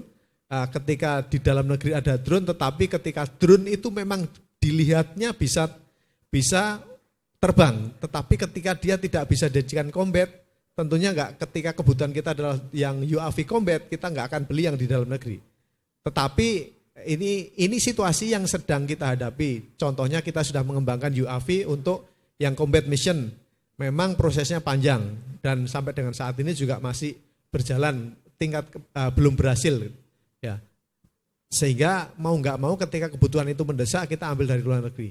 Tetapi itu tadi Mas, untuk situasi pengadaannya tentunya panitia pengadaan atau pokja pengadaannya yang harus benar-benar bisa melihat aturan kemudian menerapkan filter-filternya. Itu penjelasan, kalau enggak jelas nanti bisa ke Podan, nanti kita diskusi. Karena ini memang bisa menjadi ranah diskusi akademis kira-kira seperti itu.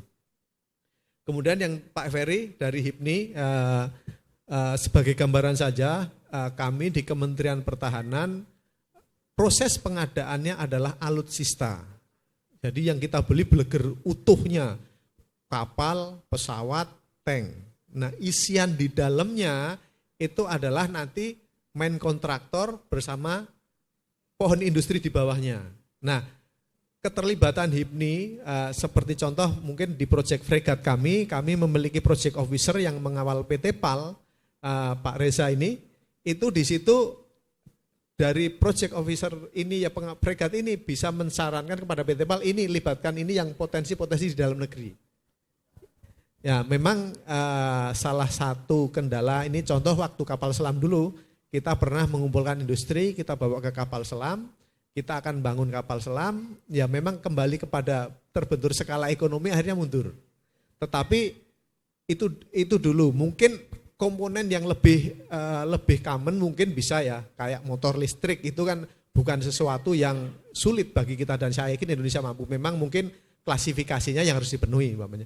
Tetapi bagaimana melibatkan HIPNI itu menurut saya bisa kita lakukan melalui kolaborasi karena kalau komponen saya yakin bahan-bahannya kurang lebih hampir sama lah. Contohnya kayak piping gitu kan. Piping itu mungkin kalau memang kita menggunakan piping seperti sistem Rusia itu memang dia memang military use bener yang pipingnya beda dengan pipingnya kita. Tetapi untuk zaman-zaman sekarang ini kan kurang lebih kualitas material itu kan hampir sama. Tinggal bagaimana kita memilih. Tapi sehingga kalau bagaimana kolaborasi HIPNI menurut saya bisa datang kepada Kementerian Pertahanan, Pak kami memiliki kemampuan ini. Mungkin walaupun Bapak bukan industri pertahanan, tetapi Bapak memiliki barang komersial yang bisa digunakan untuk kepentingan pertahanan atau dual use, itu juga menurut kami bisa kita gunakan. Dan salah satu jembatannya seperti project officer ini menjembatani itu, mendampingi PT PAL untuk mencari partner untuk meningkatkan TKDN. Kira-kira gitu Pak ya. Kira-kira seperti itu pola kolaborasinya.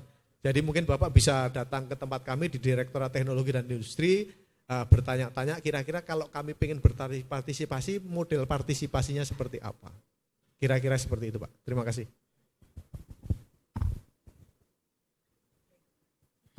Baik, terima kasih. Selanjutnya pertanyaan dari Pak Hendro kepada PT PAL. Apakah bisa dilakukan follow up lebih lanjut terkait pertanyaan sebelumnya tadi ya, Undang-Undang Pertahanan dan Undang-Undang perbedaan antara Undang-Undang Pertahanan dan Undang-Undang Kementerian Perindustrian. Terima kasih. Bismillahirrahmanirrahim. Terima kasih Pak Hendro Bawono.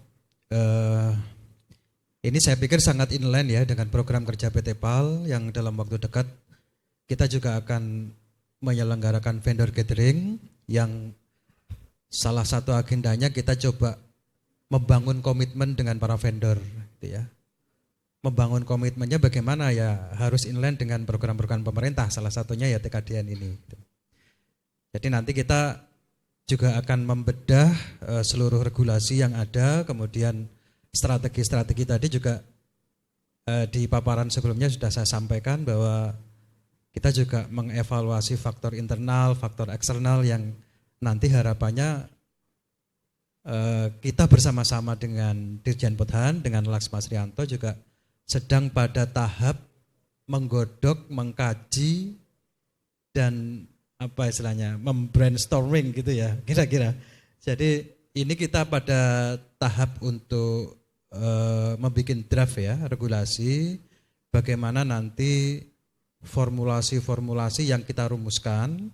Tentu formulasi ini selalu kita koordinasikan dengan Survei ID ya, sebagai lembaga yang ditunjuk oleh Kementerian Perindustrian untuk menggait kita sama-sama nanti tripartit, kami, PT PAL, kemudian Dirjen Podhan dan Survei ID untuk bersama-sama merumuskan formula untuk membuat satu regulasi tentang TKDN. Saya pikir ide yang sangat bagus, nanti keluar dari ruangan ini bisa saling tukar nomor telepon dan koordinasi lebih lanjut. Dan saya pikir inline ya, karena General Manager Corporate Strategic Planning ini Ed Officio sebagai Ketua TKDN PT PAL. Terima kasih. Baik, terima kasih Pak Aris. Selanjutnya mungkin bisa dibuka ruang diskusi untuk 2 pertanyaan lagi. Apakah ada pertanyaan lebih lanjut? Maaf Pak Isnan. Terlalu dekat kadang membuat kita jadi buta Pak. Silakan Pak. Ya, terima kasih. Assalamualaikum warahmatullahi wabarakatuh. Pertama yang BTKP ini, menarik ya kan. Kita juga ada pembahasan ini, terutama mengenai peraturan tadi itu loh, komponen yang mesti disertifikasi. Kan kalau dilihat tadi kan ada pasal berapa itu ya, 108 atau 107 gitu ya, ada 2. Itu ada mengenai alat keselamatan, terus ada yang lain-lain. Yang disoroti pertama tuh ini, paling sedikit tuh loh. Ini kalau bahasa kayak gini tuh waduh, bikin kejeblos orang itu. Kritik pertama itu, paling sedikit. Misalnya disebutlah A, B, C, D, E, F. Ini kan cuma 6 gitu. Batasnya kan nggak ada. Coba lihat tadi, munculin deh kalau nggak salah. Semua tuh dua-duanya pasalnya bunyi gitu. Bahaya itu pasal kayak gitu. Coba nyebut cuma 5 paling sedikit. Tapi kan berarti ada 100, 1000, 13.000 yang lain tadi itu. Ikut, bahaya itu kritik saya terhadap yang peraturan-peraturan. Nah yang kedua tadi nih, Pak Saud sayang udah nggak ada. Yang tadi soal PNBP. Sama nih kayak gini tuh, Pak Sudanto. Bikin peraturan kayak gitu kan, mungut segala macam biaya. Nah yang kita tahu, kan ada pembagian. Statutori itu kan perhubungan negara lah. Tapi kalau lambung, perbesinan, dan peralatan-peralatan lain termasuk listrik, navigasi itu kan BKI, kan gitu. Tapi kalau dilihat dari yang tadi turunan yang pasal 2 ayat atau ayat 2 itu, masuk itu tuh. Mesin, propulsi, macam-macam. Lah kok bisa duplikasi gitu loh. Ini sebenarnya juga kita di kelompok kita nih di IPRindo tuh sudah mau mempertanyakan itu juga sebenarnya. Toh juga ini juga disertifikasi oleh BKI. Padahal BKI itu tidak semua juga disertifikasi loh.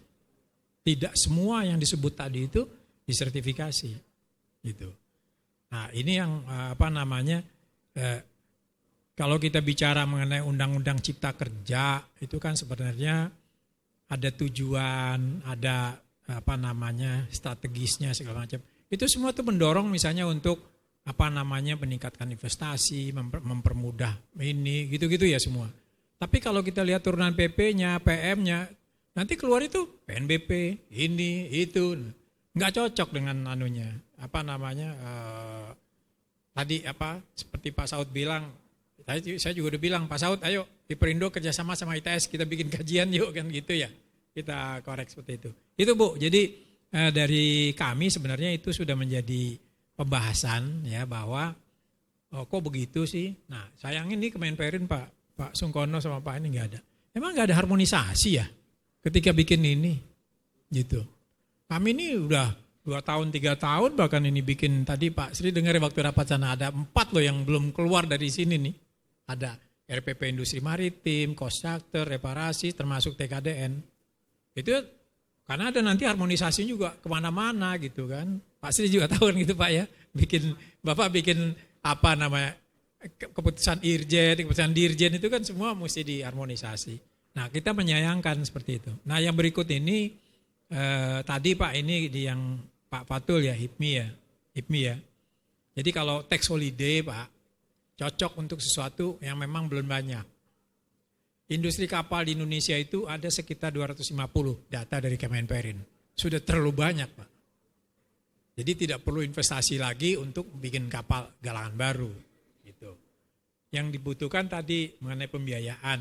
Tadi juga dibahas Pak. Tadi Pak Saud, sekarang juga kan Bapak. Itu penting. Jadi sebenarnya buat kami ini industri kapal, yang penting tuh pembiayaan, insentif pembiayaan buat yang beli kapal. Pelayaran. Kalau kami sih modal kerja itu Pak ya, misalnya kan kalau Kemhan bikin tender ya gitu Pak ya, Bapak kan ngasih DP Pak 20% gitu kan. Kemudian ada misalnya DP 20%, kemudian modal kita 10-20%, kemudian tinggal pinjem bank aja 10-20% jalan tuh. Nanti termin 1 selesai kita jalan. Tapi kalau yang namanya beli kapal, barang modal, bisa ratusan miliar, nah itu sulit. Jadi yang dibutuhkan sebenarnya tadi pembiayaannya. Saya tadi sudah bilang ada potensi 1.684 kapal yang usianya di atas 25 tahun. Itu potensi. Kalau pasar dunia ada 53 juta ton. Mau 1%, 2%, 5%, itu tinggal tergantung kita seperti apa. Nah, jadi sebenarnya Pak, untuk pengembangan ini nanti kalau industri kapalnya maju, proyeknya banyak, otomatis tadi komponennya akan maju. Seperti itu. Nah, kemudian PT PAL nih saya cuma tadi agak heran nih, ya Mas Aris ini sahabat lama juga nih. Dulu beliau nih pengurus Perindo juga. Kemudian tadi TKDN KCR sama TKDN BRS. Nah, gitu ya Pak ya. Setahu saya KCR itu kan kombatan Pak. Kan gitu ya Pak, kombatan. Kombatan itu kan banyak impornya kan Pak Sri ya. Nah, tapi malah TKDN-nya lebih tinggi dibanding BRS gitu loh. Apa kemudian BRS itu banyak juga importnya, apa misalnya peralatan-peralatan kesehatan saya nggak tahu. Itu mungkin agak saya pertanyakan juga sebenarnya. Karena misalnya kalau kita bicara Corvette ya, Corvette yang dengan Belanda, itu kan berapa ya? 85, 90, luar negerinya? 90-an. KCR kan nggak beda-beda jauh lah. Itu maksud saya pertanyaan itu. Kalau BRS mungkin bisa. Nah, saya ingin menyampaikan aja ya. Tadi ada secara umum Pak Saud bilang komponen lokal itu 35, sementara importnya 65 secara umum. Tapi kalau kita bicara misalnya bars gitu, itu 85% lokal, karena cuma plat baja sama profil aja. Cuman kalau kapal-kapal yang lain misalnya Harbor Tug lah, Harbor Tug, kapal kecil, tapi mesinnya aja itu bisa 50%, karena mesinnya gede kan. Jadi turun lagi tuh, gitu. Tapi kalau misalnya tugboat biasa, itu dia lebih besar. Kapal ikan kita bisa sampai 40-50. Kapal-kapal tanker juga bisa 35. Jadi sebenarnya variasi lah untuk anunya. Dan kemudian kepada Pak Srianto, sebenarnya harapan tadi Pak Sri. Sebelumnya udah kita ungkap, ayo kita dorong supaya kita bikin kapal series. Ambil contoh misalnya kapal patroli 60 meter.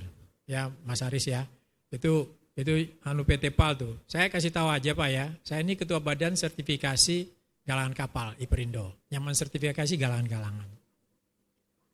Dulu zaman saya di PT PAL, kantor engineering desainnya itu 300 orang, sekarang tinggal 100-an ya.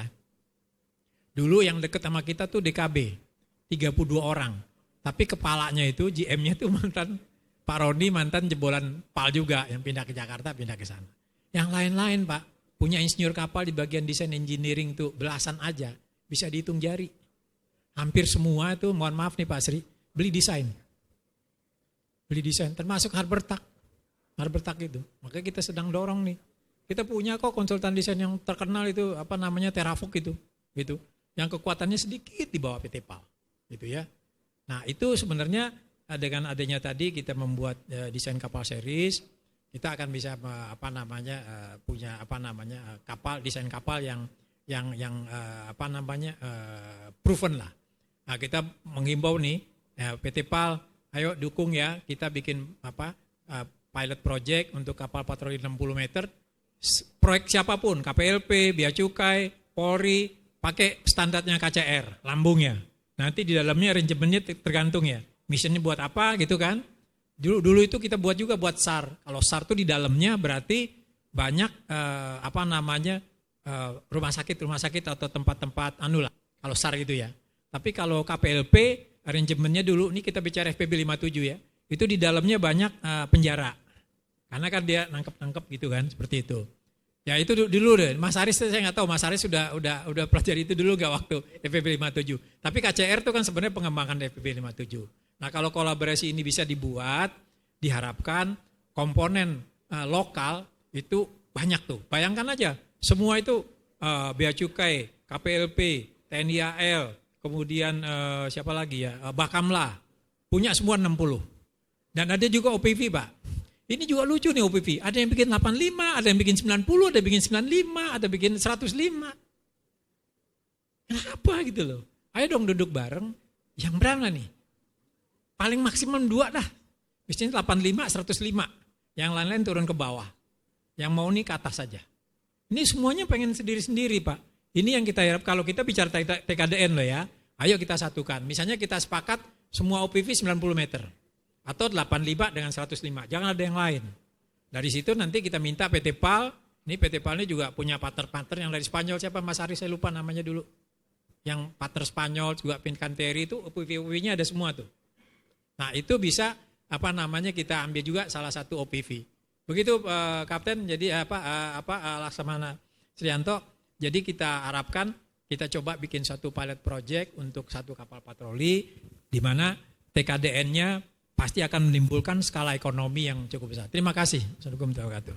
Waalaikumsalam warahmatullahi wabarakatuh. Terima kasih Pak Iksan, ini praktisi sekaligus pengamat, detail sekali. Langsung semuanya bisa diberikan masukan serta tanggapan. Silakan mungkin dari Bu Dini ada tanggapan. Oke, baik, terima kasih atas pertanyaan dan masukannya ya Pak. Dari Iperindo ya Pak ya. Jadi memang sebenarnya sudah menjadi concern kita juga Pak terkait PM49 itu. Artinya di situ yang Bapak permasalahkan tadi paling sedikitnya ya Pak ya. Paling sedikitnya.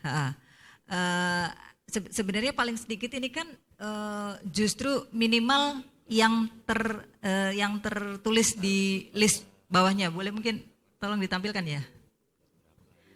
Yang kalau paling sedikit artinya yang akan diverifikasi dalam hal misalnya pemenuhan persyaratan itu kan hanya yang terlist di bawahnya itu Pak. Kalau kalau justru kita menyebutkan detail akan lebih banyak. Jadi kita hanya berbicara alat keselamatan gitu kan. Alat keselamatan itu kan induknya, which is alat keselamatan akan terdiri dari beberapa macam gitu. Kemudian alat pemadam. Jadi kita berbicara tentang fungsi-fungsinya saja. Nah, memang nanti ke depannya aturan itu masih terlalu ini Pak. Kemarin kita juga sudah bicara dengan Biro Hukum kami. Artinya aturan itu masih terlalu general, belum spesifik pengujiannya seperti apa, belum spesifik standar yang digunakan apa. Artinya untuk keperluan pelaku atau produsen atau manufaktur untuk comply dengan ketentuan yang mau diadopsi ini apa gitu. Nah, itu nanti yang sedang kita godok Pak untuk lebih detailnya lagi. Kemudian berbicara masalah PNBP. Sebenarnya kalau berbicara sebelum ke PNBP masalah yang redundancy proses dengan klasifikasi mungkin ya Pak. Redundancy proses tadi seperti saya sampaikan di waktu paparan awal, saya pastikan di sini tidak ada redundancy proses Pak, artinya tidak ada proses yang berulang. Dalam hal, kita kan berbicara PM ini atau kewajiban ini baru muncul di tahun 2021 untuk Indonesia. Kemudian itu mencakup perlengkapan dan komponen kapal yang selama ini komponen kapal mungkin sudah dilakukan oleh klasifikasi. Untuk item-item yang sudah terpasang di atas kapal ataupun yang sudah mendapatkan type approval dari klasifikasi, itu kita tidak melakukan proses ulang Pak. Artinya kita akan meng-acknowledge sertifikat yang sudah dimiliki oleh komponen tersebut. Misalnya kita berbicara main engine gitu. Main engine mungkin dari Trakindo gitu. Trakindo sudah mendapatkan type approval dari let's say dari BKI atau mungkin dari ABS gitu. Nah, kemudian sertifikat type approval itu yang akan kita review sejauh approval standar yang digunakan tidak lebih inferior dari yang diadopsi oleh AIMO, ya kita akan meng-acknowledge itu Pak. Artinya tidak ada proses tambahan. Baru kemudian kalau misalnya untuk item yang newly produce ya, artinya tipe baru yang baru di ini, kita melakukannya bersama-sama dengan kelas, artinya tidak ada penambahan proses atau seperti apa. Bahkan kalau mungkin Bapak mengajukannya sekarang, ini karena proses revisi PP 15 tahun 2016 juga masih revisi, kita juga tidak mengenakan biaya Pak. Nah, seperti yang kami usulkan dalam usulan revisi PP 15 tahun 2016 ini, kita mengenakan tarif yang berbeda terhadap komponen ataupun perlengkapan kapal yang produksi dalam negeri. Itu bentuk keberpihakan kami terhadap industri dalam negeri. Akan berbeda, lebih murah dibandingkan untuk komponen yang 100% impor, seperti itu. Kemudian apalagi tadi Pak ya? Sudah ya? Boleh silakan Pak. Saya ini mantan terakhir itu pemasaran PT PAL. Saya seniornya beliau ini. Jadi hampir semua perusahaan besar itu di dunia ini pernah bernegosiasi dengan saya. Boeing, General Electric, Mitsubishi, Mitsui, KHI, EAI, Samsung, sebutlah. Thyssen Group ya, MAN semua. Ya. Nah, itu kalau kita bicara hukum, Bu, nggak bisa begitu. Ibu bilang, ini kalau kita bicara hukum paling sedikit, itu paling sedikit. Mau 1.000, mau 2.000, kan 13.000 komponen bisa masuk semua. Ini loh ya, interpretasi. Jadi kita harus hati-hati. Makanya kita ngelihat begitu, wah nggak bisa ini. Ada bahasa misalnya termasuk tapi tidak terbatas. Oh itu begitu, itu jebakan hukum itu. Gitu, ya Bu ya, itu aja. Jadi carilah kata-kata yang memang kalau Ibu mau ini, ya udah ini. Itu jangan apa istilahnya, jebakan Beckman lah istilah sekarang itu. Seperti itu ya. Itu aja yang kita ini. Tapi soal duplikasi sih kalau kami sih merasa tetap duplikasi. Tapi kalau Ibu misalnya punya BTKP, punya fasilitas, tapi pengen mencari ini boleh. Tapi bukan kewajiban. Boleh milih ke BKI, boleh milih ke Ibu. Itu gak apa-apa. Misalnya Ibu lebih kompetitif nih dibanding BKI. Bisa tuh. Tapi kalau udah keluar permen itu kan kewajiban. Tetap. Buat apa juga sih udah di BKI sertifikat terus Ibu knowledge lagi. Buat apa gitu. Sama dulu tuh mengenai BKI itu kita rame juga. Udah punya sertifikatnya NK misalnya segala macam. BKI masih mau disertifikasi lagi. Kita masih perindo protes, galangan gitu. Akhirnya sudah di knowledge tadi kan. Oke, ini sudah gini udah oke. Tinggal begitu aja gitu loh. Karena undang-undangnya bilang begitu. Begitu Bu ya. Itu aja komentar dari saya hati-hati di dalam bahasa hukum tuh di dalam menginterpretasikannya. Berdasarkan pengalaman saya sebagai marketing dulu, itu kita sangat hati-hati di dalam bahasa itu. Apalagi nih ya, kalau dengan Eropa itu enak Bu. Kontrak Eropa itu kalau keadaan kapal coba segini Pak. Tapi yang namanya dengan Amerika nih tahu tuh, white and case.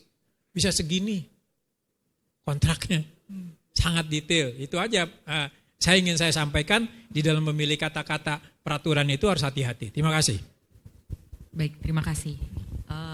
Nanti kita akan buka ruang diskusi lebih lanjut ya, karena regulasi itu kadang memang kita perlu ruang diskusi khusus mungkin Pak ya terkait hal ini.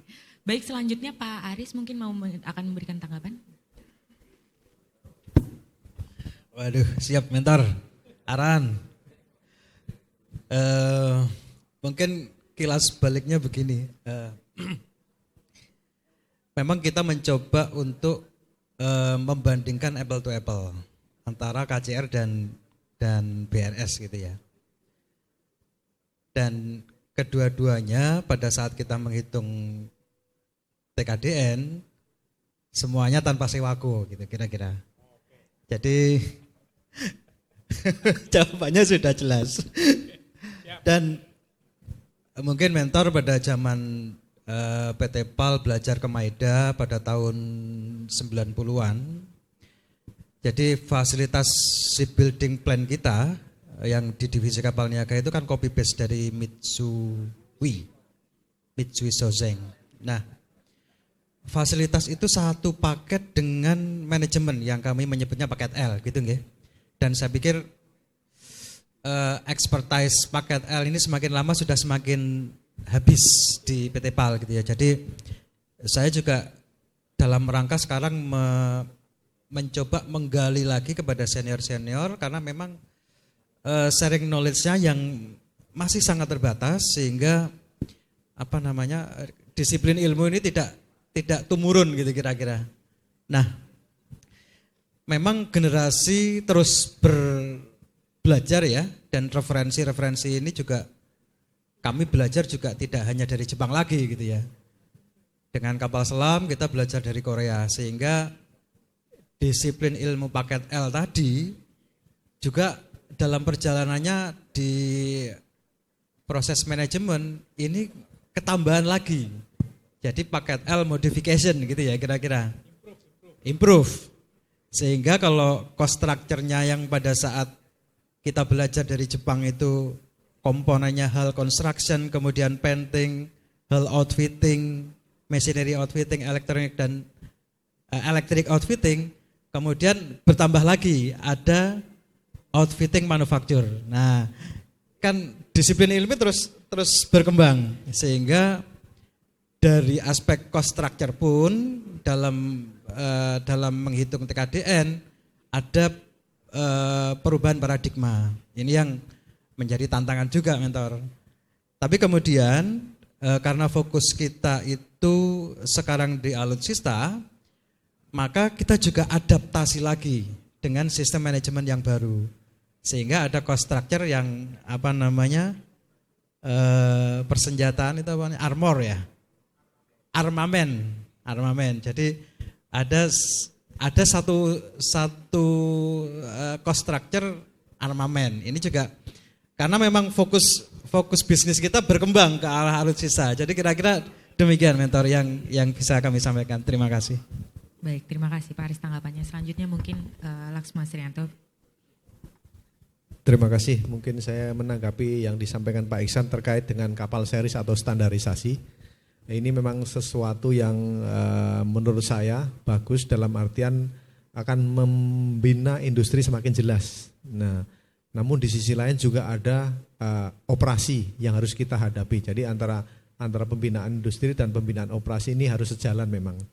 Memang kalau kita lihat pembelajaran pada saat proyek FVB di tahun 85-an itu kan memang FVB NAF 1, 2, 3, 4, 5 fungsinya udah masing-masing kira-kira seperti itu. Dan untuk saat ini varian produk untuk sekelas kapal cepat kurang lebih secara platform perubahannya nggak terlalu jauh, sehingga memang kalau produk series ini memang bisa ditetapkan itu akan menjadi lebih baik karena nanti siapapun pelakunya dia akan memproduk barang yang sama. Kemudian di sisi lain memang Kementerian Pertahanan saat ini memiliki wacana untuk menetapkan standarisasi militer. Walaupun ini baru sebatas Permenhan prosesnya, tetapi yang mau distandarkan menjadi seperti apa ini masih di dalam penggodokan. Itu wacana itu sudah ada, tentunya ketika standarisasi militer ini ditetapkan, tentunya ini akan mempermudah pelaku industri untuk melakukan eksekusi, kira-kira seperti itu.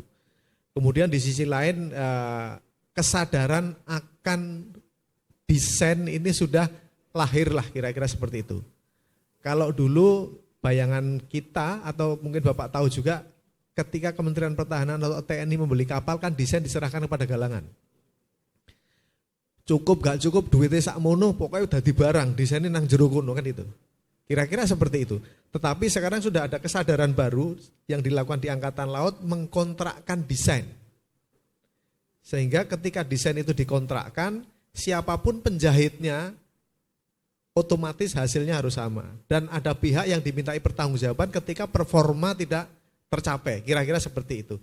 Nah ini fenomena-fenomena bagus ini sekarang sudah mulai lahir, mulai timbul. Sehingga memang kalau nanti kita akan melakukan diskusi kecil masalah standarisasi memang mungkin itu bisa kami fasilitasi Pak. Jadi kita akan mempertemukan pengguna dalam hal ini TNI AL kalau kita fokusnya di kapal. Kemudian kami akan mempertemukan dengan Direktorat Jenderal Kekuatan Pertahanan karena dia yang mengelola alutsista dan kami sebagai pembina industrinya. Sehingga nanti kita bisa melakukan diskusi, mungkin diskusi kecil-kecilan sambil kita ngobrol-ngobrol untuk bagaimana sih kita melahirkan standarisasi militer dengan basisnya adalah produk series umpamanya seperti itu. Ini mungkin gambaran nanti kita bisa berdiskusi lebih lanjut Pak. Terima kasih. Baik hadirin sekalian, mohon tepuk tangannya mungkin. Supaya nggak sepi ya Bapak ya. Baik Bapak Ibu sekalian, aturan TKDN sudah tercipta, pasar sudah tersedia, industri terkait pun telah semakin tumbuh dan berkembang. Sekarang tugas kita bersama untuk mengawal dan mewujudkan kemandirian maritim di Indonesia. Sekian dari kami, saya kembalikan, terima kasih. Sekian dari kami, mungkin pembicara bisa tetap di tempat dulu, saya kembalikan ke MC.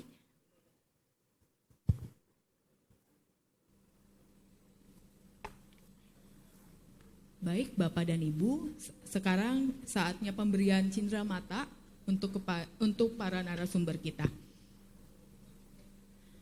Untuk pemberian cindera mata kami persilakan Bapak Heru Hermawan untuk memberikan cindera mata. Pertama bisa memberikan cindera mata kepada Bapak Laksma TNI Sriyanto STMSI dari Kementerian Pertahanan. Ya. Boleh foto dulu?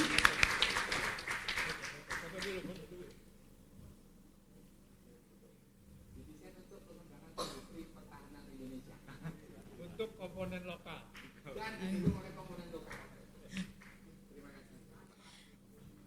Yang kedua kepada Bapak Aris Wacana Putra dari PT PAL.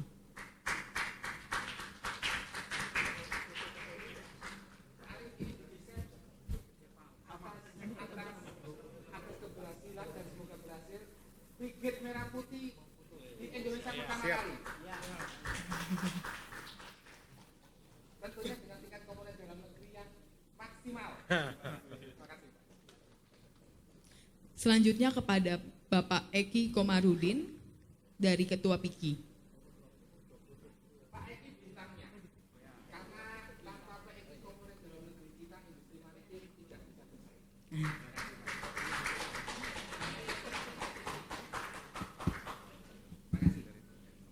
Selanjutnya kepada Bapak Fatul Nugroho dari HIPMI. Yang punya duit. Mesennya dalam negeri. Selanjutnya kepada Ibu Dini Novitasari, STMH dari Balai Teknologi Keselamatan Pelayaran. Yang paling spesial. Yang paling spesial sendirian. Dia sendirian. Keselamatan kita semua.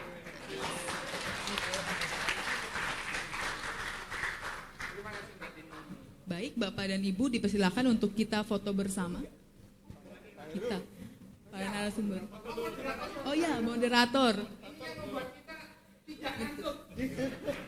Moderatornya bagus. Cerdas. Terima kasih Mbak Kani.